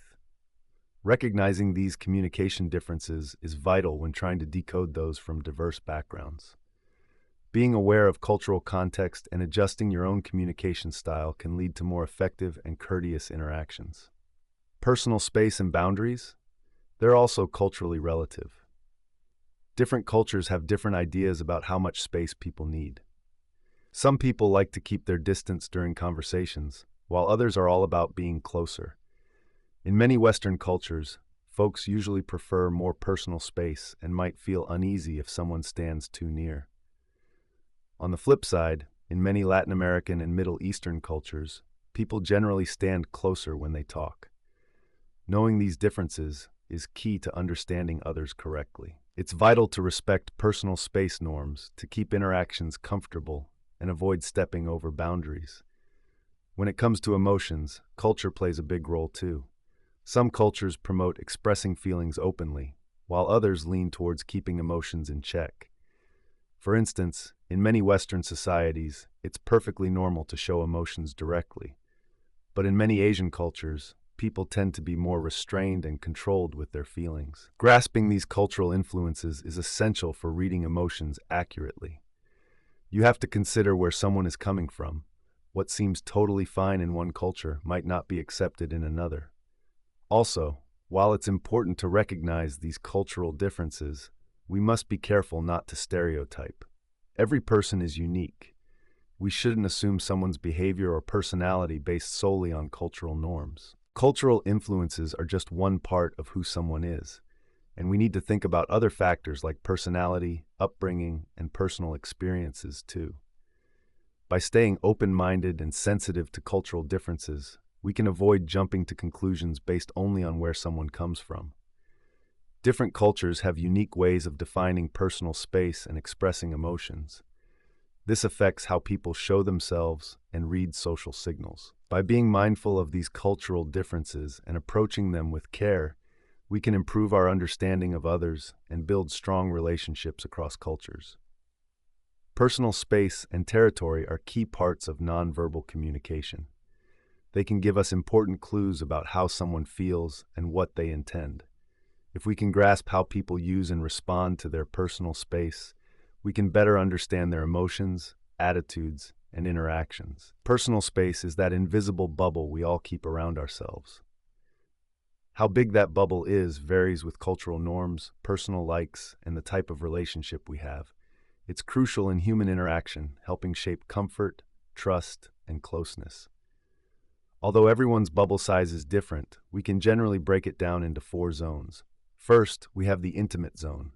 This is up to 18 inches away, reserved for those we are really close to, like partners, family, or good friends. Here, physical contact is normal and feels comfortable. Next is the personal zone, which stretches from 18 inches to 4 feet. This is where most casual chats happen, usually with acquaintances or coworkers. Moving on, the social zone goes from 4 to 12 feet and is used in more formal settings. It's the distance we keep when speaking in public or engaging in group discussions. Lastly, we have the public zone, which is anything beyond 12 feet. This is the space used for addressing larger audiences or performing in front of a crowd. When we analyze personal space, we should watch how people react when that space is encroached. Here are some things to think about. First, consider comfort level. Notice how individuals respond when their space is invaded. Some may seem clearly uncomfortable, while others might not react at all. These reactions can tell us a lot about their feelings. Pay attention to how people feel about trust, comfort, and their boundaries. Notice how they keep their personal space when chatting. Some folks like to keep things at arm's length. This shows they value their privacy. Others sit close, seeming more friendly and open. You might see signs of territorial behavior too. People often claim their space using objects or body language. Look for things like someone placing their stuff around to mark their territory or using big gestures to show they're in charge. Remember, personal space isn't the same everywhere. Different cultures have different norms. Some may stand close, while others prefer more distance. It's crucial to think about cultural background to avoid getting the wrong idea, and context matters as well. In one-on-one talks, look at how people face each other. If one person is always in the other's face, it could be a sign of dominance or disregard for boundaries, but when they keep a comfortable gap, it usually means mutual respect. In crowded places, like on a bus or at an event, personal space often shrinks. Notice how people react when they feel cramped. Some get upset, while others roll with it. At work, watch how people set up their spaces. An open desk might mean someone is ready to team up, while a closed-off workspace could show they need some alone time to focus. Finally, at social gatherings, people's positioning can reveal relationship dynamics. Keep an eye on how they arrange themselves around each other. Being close to someone can show that you're comfortable with them. But if someone keeps a bit more distance, it might mean they're more reserved or cautious. Knowing how to navigate personal space can help you adjust your behavior and make others feel respected and at ease. So here are some simple tips. First, respect boundaries. Notice when someone seems uncomfortable because their space is being invaded. Keep a respectful distance to make sure everyone feels good during the interaction. Next, try mirroring behavior. If you match someone's personal space preferences, it can help build a connection and create comfort. If they like a little more space, give them that distance to avoid any awkwardness. Also, be culturally aware. Different cultures have different views on personal space. Do a bit of research to understand these differences so you don't accidentally step on toes. Then, be flexible. Personal space preferences vary from person to person. Be open to adapting your behavior and let others set their own boundaries. By paying attention to personal space and territory, you can learn a lot about someone's comfort level, relationships, and boundaries. Understanding and respecting these preferences can sharpen your communication skills and help you form deeper connections. Now let's talk about personal habits and routines. These habits can reveal a lot about a person's personality, priorities, and what's important to them. Our daily routines often show who we are. By observing these patterns, you can understand someone's behavior and motivations better. Morning and evening routines are especially telling. They can provide clues about someone's priorities and organizational skills. Pay attention to how someone begins and wraps up their day. It can really reveal a lot about their mindset. Looking at how people go about their daily lives can really tell you a lot about who they are. Take morning routines, for instance. Someone who gets up early and sticks to a structured routine often comes across as disciplined and goal-driven. On the flip side, if someone has a hard time getting out of bed and their mornings are all over the place, they might be more spontaneous and less focused on keeping things organized. Evening habits tell a similar story. People who take time to unwind by reading or meditating likely value self-care and managing stress. Meanwhile, those who are still working late into the night can be seen as ambitious and driven. Then there are eating habits. These can reveal quite a bit about a person's lifestyle and emotions. Observe how someone eats. Their speed and food choices matter. A person who takes their time and enjoys each bite might appreciate mindfulness and living in the moment. In contrast, someone who eats quickly and mindlessly might be more geared towards efficiency and productivity. Someone who regularly opts for healthy foods likely cares about their physical health, while someone who leans towards comfort foods might be seeking emotional support or just have a more laid-back attitude to eating. When it comes to exercise, looking at how often someone works out and what activities they choose can tell you about their energy and discipline. For example, someone who exercises consistently and tries different activities might be highly motivated and open to new experiences. On the other hand, if someone rarely works out or sticks to the same routine, they might be more sedentary and resistant to change. Finally, the intensity and length of workouts offer insight into a person's commitment. Someone who really pushes themselves in the gym likely has a competitive spirit and a drive for success. In contrast, if someone prefers lower intensity activities, they may be focusing more on relaxation and stress relief. The way we work said a lot about us. It shows our work ethic, how organized we are, and our overall mindset at work. Look closely at how a person uses their time, how productive they are, and how they tackle problems. For instance, someone who always shows up early, keeps things tidy, and meets deadlines is likely to be diligent and detail-oriented. In contrast, if someone often puts things off, struggles with managing their time, or has a messy desk, they might be more easygoing or find it hard to prioritize. Also, how a person deals with challenges gives us clues about their resilience and adaptability. Someone who calmly thinks through problems is probably analytical and focused on finding solutions. But if someone gets flustered easily or shies away from challenges, they might be more cautious or have difficulty making decisions. Now let's talk about hobbies and leisure. The way we spend our free time can tell us a lot about what we love and how we live outside of work. Notice what someone enjoys doing in their downtime and how enthusiastic they are about it. For example, if someone dives into creative hobbies like painting or writing, they likely crave self-expression and love to explore their imagination. On the flip side, those who are into competitive sports might be driven by a desire to achieve and thrive on competition. Plus, how someone balances their leisure time with other life responsibilities reveals their ability to maintain a healthy work-life balance. If a person finds time for their hobbies, it means they value self-care and personal joy. But if someone neglects their interests or constantly works too hard, they might struggle with setting boundaries or be overly focused on their job. By analyzing personal habits and daily routines, we can understand someone better, their personality, what they value, and what matters to them. But remember, these observations should go hand in hand with other verbal and nonverbal cues to get a clearer picture. People are complicated, and no single behavior can completely define who they are. Understanding introversion and extroversion can really help us see how people connect with the world. These two traits define how we recharge and take in information. By noticing these traits in others, we can grasp their communication styles and social behaviors much better. Introverts are the quiet observers. They prefer solitude and need calm surroundings. Typically, they're more reserved and enjoy their own company or the company of just a few friends. They recharge through quiet reflection and can find social situations tiring. If you're trying to read an introvert, look for certain signs.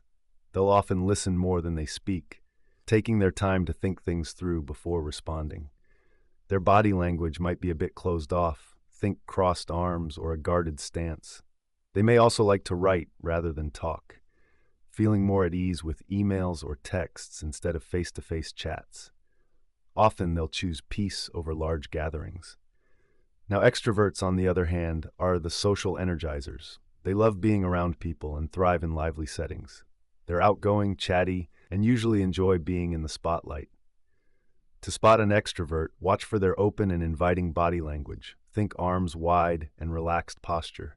They often use animated gestures and are great at making small talk, happily starting conversations. Extroverts are usually more verbal, thriving in group settings where they can connect with lots of folks. Whether it's brainstorming, meetings, or parties, they enjoy interactive experiences. Some people really crave outside stimulation. They might feel restless or bored when things get quiet or solitary. Now, not everyone fits neatly into being an introvert or an extrovert. Some folks fall right in the middle. We call them ambiverts. These individuals can shift their behavior based on what's happening around them, showing either introverted or extroverted traits, depending on the situation. If you want to understand an ambivert, pay attention to how they act in different environments. You might see them enjoying a small get-together, but also valuing their alone time. They can be flexible in how they communicate, able to dive into deep discussions or have some lighthearted fun. Recognizing whether someone is more introverted or extroverted can really help in personal and work settings. It helps you adjust your communication style to click better with them. For introverts, it's key to give them space and time to think. Too much social interaction can be overwhelming, so creating a comfy environment is crucial for them to feel safe expressing themselves. Listening actively and letting them share at their own pace improves communication. On the flip side, extroverts need opportunities to interact and soak up some stimulation. Getting them involved in group activities or brainstorming sessions helps them shine and share their ideas. Giving them a chance to vocalize their thoughts keeps them engaged. By acknowledging where others lie on the introversion-extroversion scale, you can foster smoother, more effective interactions. Just remember, everyone's somewhere on that spectrum and can show a mix of both behaviors. Being mindful of these differences can lead to better communication, stronger relationships, and a richer understanding of each other. Understanding how dominance and submissiveness work is key to figuring out people's behaviors. These traits can really shape how someone interacts in social situations. By looking at them closely, you can learn a lot about how someone communicates, makes decisions, and carries themselves. Now let's talk about dominance. It's all about being assertive, confident, and wanting to steer the conversation or the group. Dominant people usually take charge in social settings. They share their views loudly and stand firm in their authority. Their body language often shows this, like standing tall, making direct eye contact, and using broad gestures. When you assess dominance, look for both what they say and how they say it. Speaking loudly, interrupting, and using strong language are key verbal signs. Nonverbal signs include a firm handshake, steady gaze, and an open, relaxed stance. Dominant individuals are often driven by a desire for power, and they are usually self-assured, competitive, and unafraid to take risks or make decisions. Now let's switch to submissiveness. This trait leans more towards being passive and accommodating. Submissive people tend to hold back, go with the flow, and often yield to what others want. They might show this through body language, like avoiding eye contact or crossing their arms, making themselves look closed off. When observing submissiveness, watch for their words and actions too. Speaking softly, being tentative, and steering clear of conflict are common verbal cues. On the nonverbal side, they might offer a weak handshake, avoid looking directly at you, and display a tense or hunched body posture. Submissive individuals often focus on keeping the peace and prefer not to take charge. They may have a hard time making decisions and often seek approval from others, taking a more careful approach to life. This dance between dominance and submissiveness really shapes how we interact with each other. The way dominance and submissiveness play off each other can really influence how things go in a relationship. Dominant people often find themselves in leadership roles. They're more likely to push their opinions and wants. On the flip side, those who are more submissive usually feel at ease supporting others and are ready to go along with what others prefer. It's key to remember that dominance and submissiveness aren't set in stone. They're like a sliding scale. Someone might show dominance in one scenario, but act submissively in another. When we look at dominance and submissiveness, it's crucial to spot any imbalances. Sometimes one person dominates the conversation too much, leaving the other feeling ignored or powerless. This kind of situation can lead to strained relationships where trust fades and communication falters. Some folks might slip into a submissive role just to keep the peace, even if it clashes with what they truly want. This often leads to feelings of resentment or frustration, a sense that their needs aren't being met. Recognizing these imbalances is important for keeping relationships healthy. To create balance between dominance and submissiveness, some strategies can help communication flow better and relationships stay strong. First, be self-aware. Know your own tendencies and how they might influence your interactions. Reflect on how you communicate and be ready to make changes if needed. Next, practice active listening. Give people the space to share their thoughts without cutting them off. Show real interest in what they're saying. If you lean more toward being submissive, think about signing up for assertiveness training. Learning how to express your needs confidently and respectfully can really help. Aim for collaboration and compromise in your relationships. Look for solutions that work for everyone involved. Encourage equal participation so that everyone feels valued. Getting everyone involved in conversations and decision-making makes sure that each person's voice is heard and valued. It's all about fostering open communication. Create a safe space where people can share their thoughts, feelings, and concerns freely. Encourage feedback and work through any power imbalances that come up. By looking at who dominates and who takes a back seat, you'll understand different communication styles and behaviors. This insight helps you navigate social situations better, build solid relationships, and sharpen your people reading skills. Now let's talk about two key personality traits: openness and conscientiousness. Understanding these traits can shed light on someone's behavior, motivations, and preferences. Openness is all about being willing to try new things, embrace fresh ideas, and stay open-minded. On the flip side, conscientiousness involves being organized, responsible, and detail-oriented. When you recognize these traits in others, you gain insight into how they approach tasks, make choices, and interact with their surroundings. People who are high in openness tend to be curious and imaginative. They love exploring new possibilities and are often creative thinkers. In contrast, those low in openness might prefer sticking to routines and may resist change. You can spot high openness through certain behaviors. Curious individuals have a genuine thirst for knowledge. They dive into all sorts of subjects and enjoy engaging in thoughtful discussions. They're often imaginative and express their creativity through art, writing, or music, and they might have unique ways of solving problems. Plus, they're adventurous. These open-minded folks love seeking new experiences, whether it's traveling to new places, trying out different foods, or indulging in adventurous activities. Some people are really good at dealing with uncertainty. They can handle situations where things aren't clear-cut and are open to different viewpoints. On the flip side, when someone isn't so open, they might show certain signs. They often resist change, sticking to routines and familiar ways. New ideas might feel uncomfortable to them.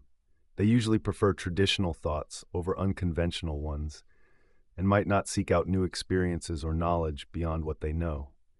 They thrive in structured environments where things are clearly defined. Now let's talk about conscientiousness. This trait shows how organized and responsible someone is. People high in conscientiousness are reliable and detail-oriented. They work hard and aim for the best in what they do. In contrast, those who score lower might be more spontaneous and less focused on planning. If someone has high conscientiousness, you'll notice certain behaviors. For one, they're typically organized and appreciate order. Their spaces are tidy, and they stick to planned schedules. They're also dependable, keeping their promises, meeting deadlines, and taking their duties seriously. Their attention to detail is impressive, as they strive to get things just right. Lastly, they're goal-oriented, driven by clear objectives and ready to put in the necessary effort to achieve them. People who have low conscientiousness often show specific behaviors. For starters, they tend to be spontaneous. They might not stick to strict schedules or deadlines. Instead, they take a more flexible approach to their tasks. These individuals can also struggle with organization. Their laid-back attitude means they might find planning a bit challenging. Procrastination is another common trait. They often delay starting or finishing tasks. When it comes to details, those low in conscientiousness aren't likely to sweat the small stuff. Accuracy and precision in their work might not be high on their priority list. Recognizing how openness and conscientiousness shows up in others can really help you understand their work habits and decision-making. By picking up on these traits, you can tweak how you communicate with them, making it easier to connect and build strong relationships. Remember, personality traits aren't black and white. They exist on a spectrum, and people can show a mix of traits to different degrees. Now let's talk about agreeableness and neuroticism, two big parts of personality. Understanding these traits is key to reading people. Agreeableness reflects how cooperative, compassionate, and considerate someone is. If someone scores high on agreeableness, they often come across as warm and empathetic, always ready to lend a hand. In contrast, those with low agreeableness may lean more towards being competitive or skeptical, caring less about others' needs. When you interact with someone high in agreeableness, keep an eye out for certain signs. They generally have a friendly vibe and are easy to approach. They enjoy socializing and are quite open to new experiences. Additionally, their empathy stands out. They often express genuine concern for others. When people care about others, they're more likely to lend a hand when it's needed. Those who are cooperative and easy to get along with really shine in team settings. They enjoy working together, appreciate teamwork, and aim for harmony in their groups. They often steer clear of conflict, preferring to keep things peaceful. They might go out of their way to maintain a good vibe and to avoid making anyone uncomfortable. On the flip side, people who aren't so agreeable may act differently. They can be more competitive and pushy, often putting their own needs first. They might be skeptical of others, questioning their motives and being more critical in their assessments. They may not prioritize others' well-being and can be less willing to offer help. In fact, they might find themselves drawn to conflict, engaging in disagreements more easily. Now, moving on to neuroticism. This trait shows how emotionally stable someone is. If someone is high in neuroticism, they often feel negative emotions more strongly and frequently. In contrast, those low in this trait tend to be more emotionally balanced and resilient. So how can you tell if someone has high neuroticism? Look for certain signs. They might be very sensitive to emotional triggers and can react intensely to stress, feeling anxiety, sadness, or anger more deeply. They may also worry excessively and dwell on negative thoughts, struggling to move past tough experiences. You might notice they go through rapid mood changes, with their emotions swinging from one end to the other unpredictably. Finally, they could be hyper-aware of how others perceive them, leading to heightened self-consciousness. People who are highly neurotic often feel self-conscious and worry about how others see them. They stress over mistakes and fear being judged. On the flip side, those with low neuroticism tend to be emotionally stable. They handle tough situations better, bouncing back quickly from setbacks. Their outlook on life is generally positive. They're often more optimistic and can stay calm, even when things get rough. When it comes to stress, those low in neuroticism navigate it more smoothly. They have good strategies for managing their feelings and keeping their balance. They're also less worried about what others think. This makes it easier for them to be themselves without fretting over judgment. Understanding neuroticism and agreeableness can really help you read people and see how they handle their emotions. By recognizing these traits, you can improve how you interact socially. Remember, personality isn't set in stone. It can change depending on the situation. That's why it's crucial to look at various signals and factors when figuring out someone's personality. When we think about relationships and how people interact, it's like a dance filled with verbal and nonverbal exchanges, along with different dynamics. To really decode what people are like, you need to look closely at these interactions. One important thing to note is how well a person's words match their body language. When they align, it shows authenticity. But if there's a mismatch, it might mean they have hidden feelings or feel uncomfortable. Keep an ear out for tone and pay attention to those signals. Pay attention to the voice, facial expressions, and body language of the person you're watching. Are they smiling while discussing something sad? Do their gestures match their feelings? These little hints can reveal a lot about what someone is really feeling or intending. Now, think about the power dynamics at play. Power shapes every interaction and relationship. By looking at power imbalances, you can get a clearer picture of what's driving people's behavior. Power comes in many forms, like social status or control over resources. Notice how people express their power. Do they show dominance with bold body language, interrupt others, or talk loudly? On the flip side, signs of submission could be avoiding eye contact, speaking quietly, or appearing closed off. Understanding these dynamics can help you manage social situations better and spot any looming conflicts. Next, consider the relationship between the individuals. Relationships, whether romantic, friendly, or professional, bring their own sets of dynamics and expectations. Look out for how comfortable people are with each other. Are they making eye contact and using open body language? Do they lean in or touch each other in small ways? These signals often mean they share a close bond. Conversely, if there's more distance, less touching, or closed-off body language, it might point to a more formal relationship. Finally, recognize the importance of nonverbal signals in relationships. These signals often express emotions and intentions better than words ever could. Watch how they interact. Are they mirroring each other's movements? That's a sign of connection. If their body language is closed, they avoid eye contact or show defensive gestures, it could mean there's tension.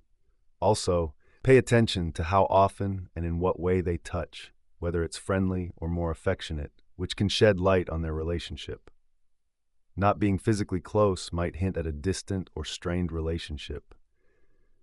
Emotions are key players in how we interact with each other. By looking at these emotional dynamics, you can uncover what drives people's actions and reactions. Watch how people express themselves during conversations. Are their feelings genuine, or are they holding back? Look for those micro-expressions, small changes in their faces that can reveal their true emotions. Also, notice emotional leakage. This happens when someone accidentally shows their true feelings through body language, changes in voice, or facial expressions. Understanding these emotional dynamics can help you respond better and strengthen your connections with others. Cultural factors play a huge role too. They shape how people communicate and interact. By looking at these influences, you can gain insights into the behavior and expectations of folks from different backgrounds.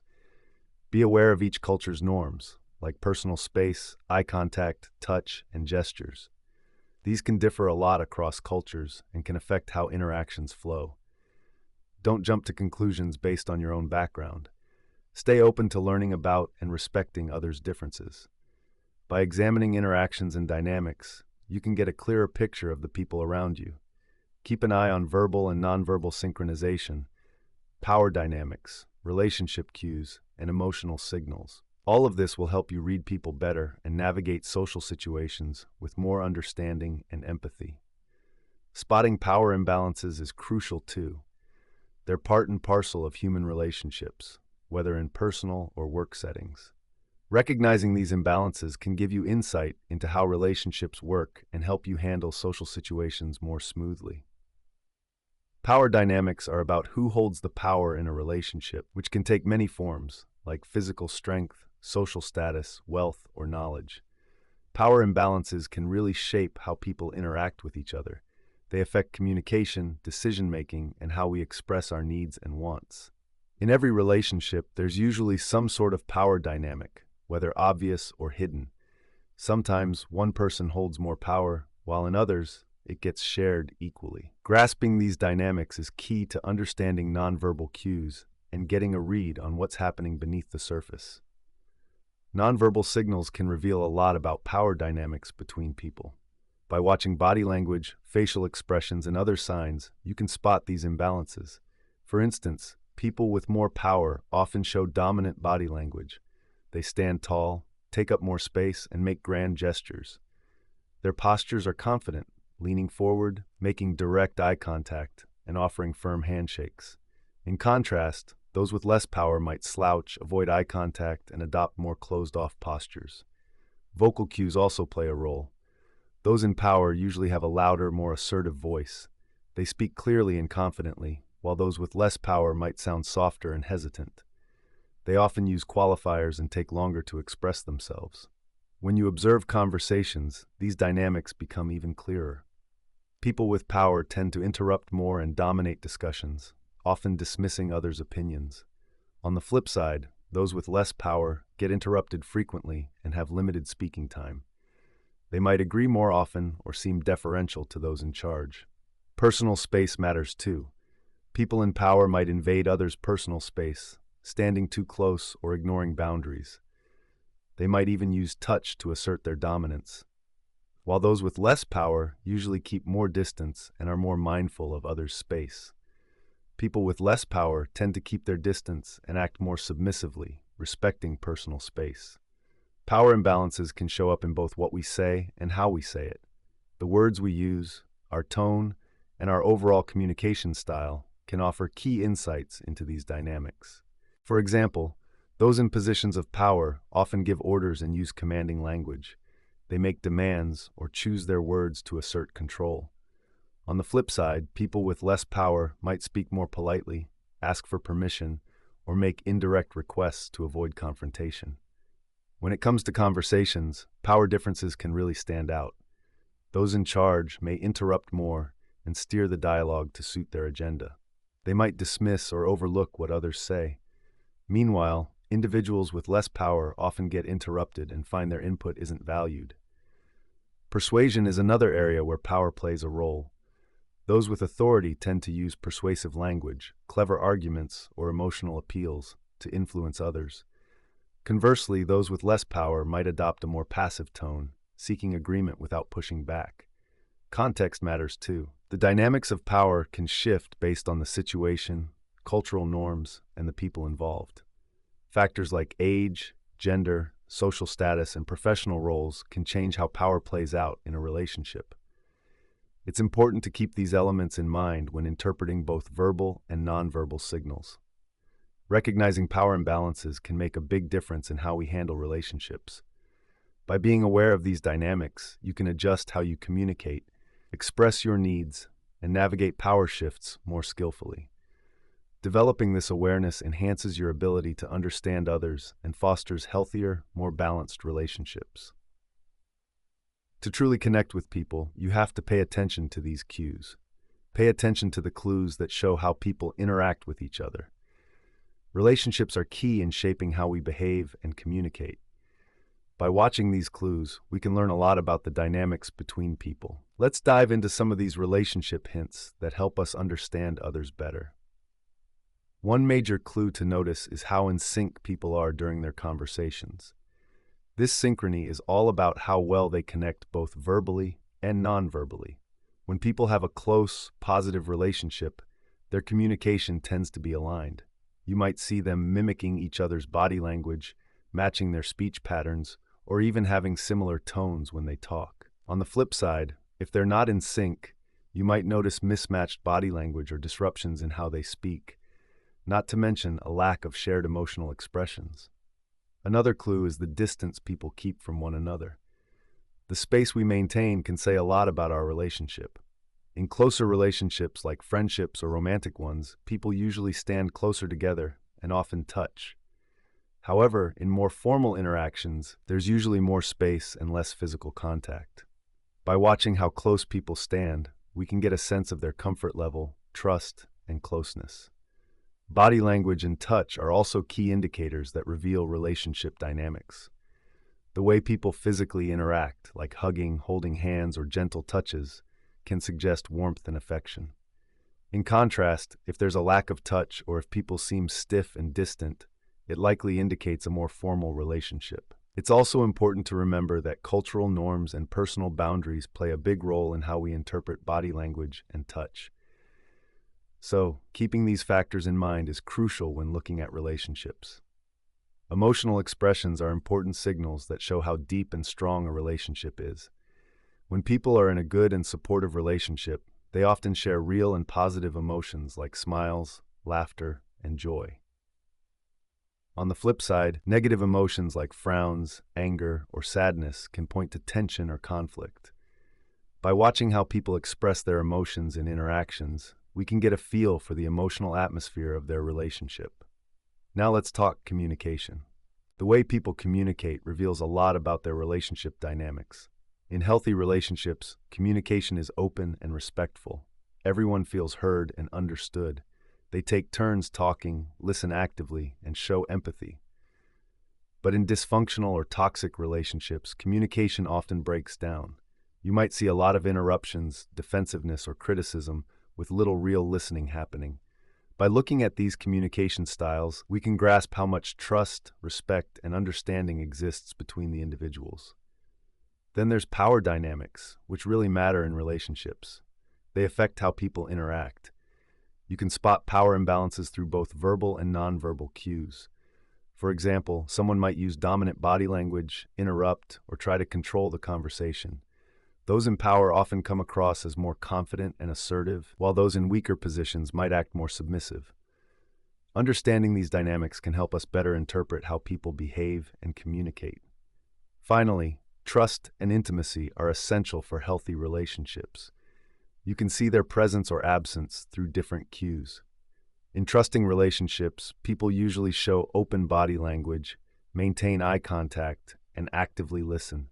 They feel comfortable sharing personal thoughts and feelings. But when trust is missing, you'll notice changes in how people express themselves and connect with one another.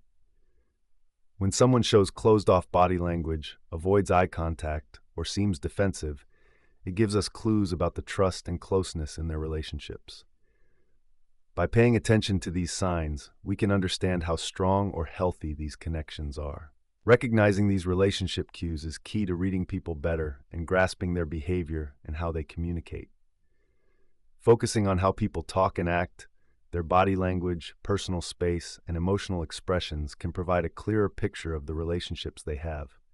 This understanding helps us manage our own connections more smoothly and build better bonds with others. In any type of relationship, be it romantic, familial, or professional, nonverbal cues are essential for grasping the dynamics at play. These signals reveal what someone is feeling or thinking, making it easier to navigate interactions. We'll take a look at various nonverbal signals in relationships and how to make sense of them. Body language speaks volumes. It can show true feelings and attitudes. By observing body language, you can gauge how comfortable and engaged someone is. For instance, crossed arms and a stiff posture might mean they feel defensive or uneasy. On the other hand, open and relaxed body language indicates comfort and receptivity. Gestures and facial expressions add layers too. A smile shows happiness, while a furrowed brow can hint at confusion or worry. It's important to consider the context and the cluster of signals together. For example, if someone is smiling but has crossed arms and avoids eye contact, they might be hiding their true feelings. Eye contact is another strong nonverbal cue. It can express a variety of emotions and intentions. When someone maintains eye contact, it often means they're interested and truly listening, showing they're engaged in the conversation. When someone avoids eye contact, it could mean they're uncomfortable, dishonest, or just not interested. But remember, eye contact can vary from person to person and culture to culture. In some places, holding someone's gaze too long might come off as rude or confrontational, while in other cultures, it's a way to show trust and respect. Some folks might also struggle with eye contact because of shyness or social anxiety. That's why it's key to look at other nonverbal signals along with eye contact to really grasp how someone feels or what they want to convey. Now let's talk about how close people stand to each other and how they touch. This can tell you a lot about their relationship. In close relationships, like romantic ones or tight friendships, people are usually nearer together and touch each other more often in warm ways. But in professional settings, folks often keep more distance and touch less. Keeping an eye on how comfortable someone is with touch can give you insight into their feelings and the closeness of their bond. For instance, if someone keeps pulling away or seems uncomfortable when touched, it might mean they need more personal space or they don't fully trust you. On the flip side, if someone is reaching out and welcoming physical contact, it shows they're feeling comfortable and connected. Next up, let's consider vocal cues. These, too, can unlock a person's emotions and intentions. The tone, pitch, and volume of someone's voice can reveal a lot, like anger, excitement, or sadness. For example, if someone's voice gets loud and harsh, they might be frustrated or angry. If it's soft and calming, they could be showing comfort or empathy. Pay attention to how someone's vocal tone changes during a conversation. A sudden shift can suggest a change in feeling or hint at some tension. The speed and rhythm of their speech can also reflect whether they're confident, nervous, or excited. Lastly, when you're interpreting nonverbal signals in relationships, it's important to look for consistency. It's all about how well the signals match up. Consistency means that what someone says lines up with their body language. Like, if someone tells you they're happy but their face says otherwise, there's a mismatch between their words and their actual feelings. On the flip side, congruence is when different nonverbal signals work together. If someone's smiling, maintaining eye contact, and leaning in while talking, those signals connect and show they're interested. But if they've got their arms crossed and aren't making eye contact, those clues might not fit together and could mean they're uncomfortable or not interested. By paying attention to both consistency and congruence, you can really get a feel for what someone is thinking or feeling. Just remember, nonverbal signals should go hand in hand with what's being said and the background of the relationship to avoid getting it wrong. Understanding nonverbal cues in your relationships is an important skill. It can help you connect better with others and boost your communication and empathy. By noticing body language, eye contact, closeness, touch, tone of voice, and how these signals match up, you can pick up on a person's emotions and intentions. Keep in mind that everyone has their own unique style and cultural differences when interpreting these cues. Always blend nonverbal signals with what's being said for a fuller picture of someone and your relationship with them. Now let's talk about applying these people reading skills to better communication and empathy.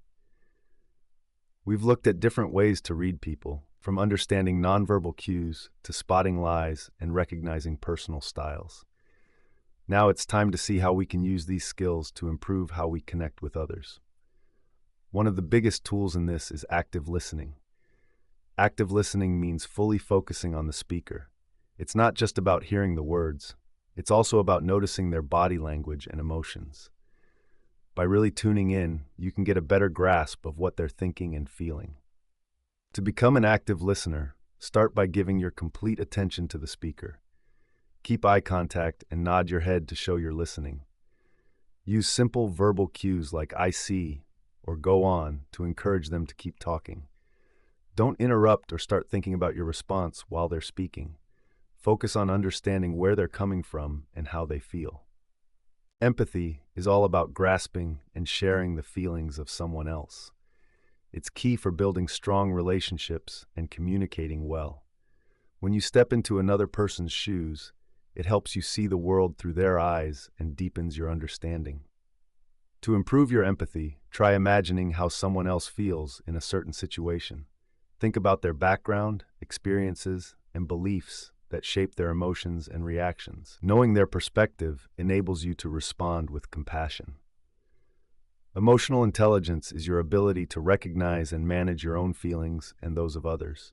It's crucial for effective interaction and building lasting connections. By boosting your emotional intelligence, you can handle social situations better and respond to emotions appropriately. Start by paying attention to your own feelings. Notice how different situations affect you and how you usually react. This self-awareness helps you get a grip on your emotions. Also, practice empathy by closely observing how others express their feelings. Look at their facial expressions, body language, and tone of voice to figure out what they might be feeling.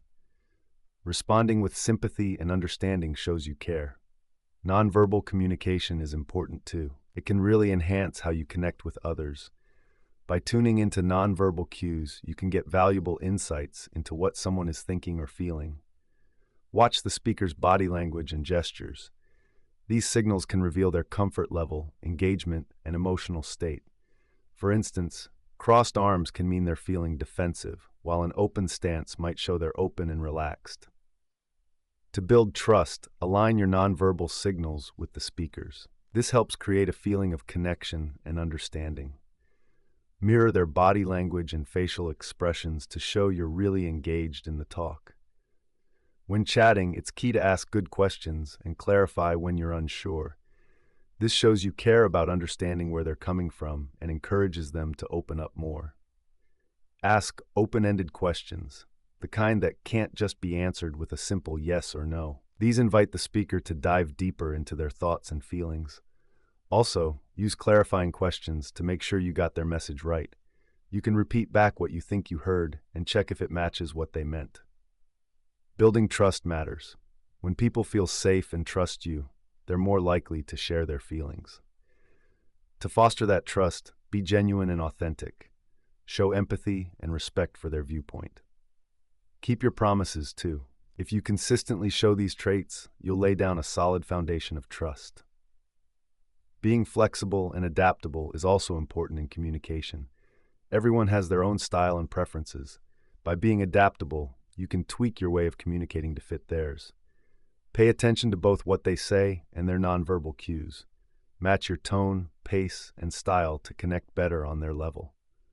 During conflicts and negotiations, strong communication and empathy are vital. Understanding everyone's perspectives and feelings helps you find common ground and work towards solutions that benefit everyone. Practice active listening and empathy when conflicts arise. Let each person share their thoughts and feelings without interruptions. Try to grasp their underlying needs and concerns. Validate their emotions to foster better resolutions. When you understand others' feelings, you can build a more collaborative and caring space to resolve conflicts. Improving your communication and empathy takes time and effort, so it's important to keep learning and growing. Reflect on your interactions and think about where you can improve. Ask for feedback from others to see how your way of communicating and showing empathy lands with them. Really listen to what they say and use it as a chance to better yourself. Plus, stay updated on the latest ideas and practices in communication and empathy. By committing to this ongoing learning, you'll sharpen your skills and deepen your understanding of others. In simple terms, boosting your communication and empathy is key to understanding people. By practicing active listening, empathy, emotional intelligence, and nonverbal cues, you can forge stronger connections and communicate more clearly. Additionally, building trust, being adaptable, and continually improving will help you handle conflicts and negotiations with kindness and insight. Remember, understanding people isn't about controlling them. It's about creating real connections and understanding.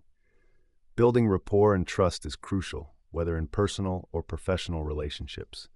When you can read someone well, you better grasp their needs, wants, and motivations. This insight lets you connect on a deeper level and lay down a strong base of trust. Here are some ways to build that connection. Start with active listening. Show you care about what they're saying by really tuning in, maintaining eye contact, nodding, and giving verbal thumbs ups. Avoid jumping in or making assumptions. Next, practice empathy. Put yourself in their shoes and work to understand their viewpoint. Acknowledge their feelings and validate their experiences. This fosters trust and understanding. Finally, look for shared interests or values to connect over. Finding common ground can bridge gaps and strengthen your bond. Finding common ground creates a feeling of familiarity and connection, strengthening your bond with the other person. Use open and friendly body language. It's vital for building rapport. Keep an open posture, flash a genuine smile, and use gestures that show warmth and friendliness. Steer clear of crossing your arms or showing any defensive body language. Trust is the cornerstone of any successful relationship. Here are some ways to establish trust with others. First, be reliable. Stick to your commitments and promises. When people see that you follow through, they're more likely to trust you. Be yourself. Genuineness attracts trust. People lean towards those who are real and open. Protect others' privacy too. When people know their secrets are safe with you, their trust grows. Show that you know what you're talking about. When you're skilled and knowledgeable, others trust your judgment and depend on your expertise. Consistency is essential. Be steady in your words and actions. If people can predict how you'll react, they'll feel more secure. Also, show empathy and understanding. When you acknowledge others' feelings, they feel valued, and that builds trust. Communication is key to building rapport and trust. Start with active listening. Focus on the speaker, avoid distractions, and show you're engaged by paraphrasing what they say, asking questions, and giving feedback. Keep your language clear and straightforward. Skip the jargon to avoid confusion. Simple words work best. Finally, be aware of your nonverbal signals. Your facial expressions, body language, and tone should match your words to create a strong message. Communication is all about practice. It's important to put yourself in someone else's shoes and see things from their viewpoint. Show empathy by acknowledging how they feel and validating their experiences. This helps create a space where everyone feels safe and trusts each other, paving the way for open conversations. Be open to feedback. Encourage people to share their honest thoughts. When others know their opinions matter, they're more likely to trust you and engage meaningfully. Building rapport varies based on where you are. In professional settings, focus on being credible and showing expertise. Be on time and honor your commitments. Respect others' opinions and be open to working together. In social settings, find common ground, have meaningful chats, and really listen to others. Show genuine interest while respecting their boundaries. A little humor and positivity can go a long way in creating a relaxed vibe. When it comes to personal relationships, work on making emotional connections. Show vulnerability, share your own stories, and be supportive. Invest time to nurture the relationship and create shared memories. Building rapport and trust takes time and effort, but the rewards are worth it. By understanding and applying the principles of reading others, you can make strong connections and foster trust in every part of your life. Negotiating and persuading effectively are key skills in both personal and professional settings. Whether you're closing a deal, trying to change someone's mind, or having a tough conversation, knowing how to read people can boost your negotiation and persuasion skills. Understanding the other person's perspective is crucial. By picking up on their nonverbal cues, you can gain valuable insights into what they think and feel. Pay attention to body language, facial expressions, and gestures to figure out how interested or open someone is. For instance, if the person you're negotiating with leans in, makes eye contact, and nods, they're likely engaged and open to your ideas. But if you see crossed arms, a furrowed brow, or averted eyes, that could mean they're skeptical or disagreeing. Recognizing these signs lets you change your approach and tackle their concerns effectively. Building rapport and trust is essential in any negotiation. People are more likely to be persuaded by someone they feel comfortable with. By picking up on the other person's nonverbal cues, you can connect better. Subtly mirroring their body language can create a sense of familiarity, but be careful not to overdo it. People can tell when you're being fake. Also, listen to their vocal tone and pitch. A warm, friendly tone helps foster trust. By matching their speed and style of speaking, you create harmony and understanding. Active listening and empathy are crucial for effective negotiation. When you truly listen to what the other person needs and wants, you can tailor your arguments to suit them. Nonverbal cues reveal a lot about their emotions and motivations. If you see signs of frustration, they might feel ignored. Acknowledging their feelings and showing empathy can strengthen your connection and boost the chances of a successful outcome. Great negotiators adapt their communication style to fit the other person's preferences. By observing their nonverbal cues, you can discern the best way to approach them and modify your style accordingly. Some folks like a straightforward and assertive way of talking, while others do better with a more team-oriented approach. By paying attention to their body language and speech patterns, you can adjust how you communicate to fit their style. This boosts your chances of getting a positive response. It's not just about reading nonverbal cues. Understanding how to use persuasive language and techniques can really level up your negotiation and persuasion game. The words you choose can shape how someone thinks and decides. A great way to do this is through storytelling. When you share relevant and engaging stories, you connect with the other person on an emotional level, making your point stick better. Also, using persuasive phrases, like focusing on the positives, highlighting benefits, and tackling any objections, can help sway the other person's opinion in your favor. but remember to use these techniques with care. Being manipulative can ruin trust in relationships, which is the last thing you want in negotiations. Often, negotiations bring some conflict or disagreement. By tuning into the other person's nonverbal signals, you can manage conflict more effectively and aim for solutions that work for both sides. Look out for signs of frustration or defensiveness. Those can show someone feels ignored or threatened. Recognizing their feelings can help ease tensions and create a better, more collaborative space. It's also about understanding what they need and want. When you do, you can strive towards solutions that benefit everyone involved. This method, called integrative negotiation, is all about creating value for both parties, which often leads to more lasting and satisfying results. Negotiating and persuading well often takes time and determination. People don't always change their minds easily, and it might require extra effort to build trust and reach an agreement that works for both of you. By observing the other person's body language, you can get a sense of how open they are and adjust how you approach them. If you spot resistance or disagreement, you might need to reframe your points, offer more proof, or address their concerns head-on. Remember, negotiation and persuasion aren't one-time events. They're ongoing processes. It might take several tries to get what you want. By staying patient and persistent, you boost your chances of success. In earlier sections, we looked at how to decode what people are saying and the signals they give off, both verbally and non-verbally. Now, let's see how you can use these skills to become a better leader and influence those around you. One key quality for any leader is building trust and credibility with your team. When your team trusts you, they're more likely to follow your lead and believe in your decisions. By tuning into people, you can understand their thoughts and feelings.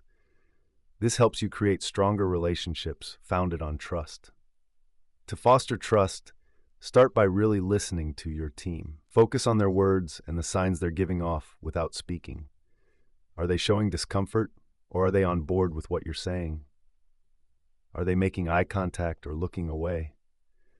By paying attention to these signals, you can gauge their engagement and adjust how you communicate as needed.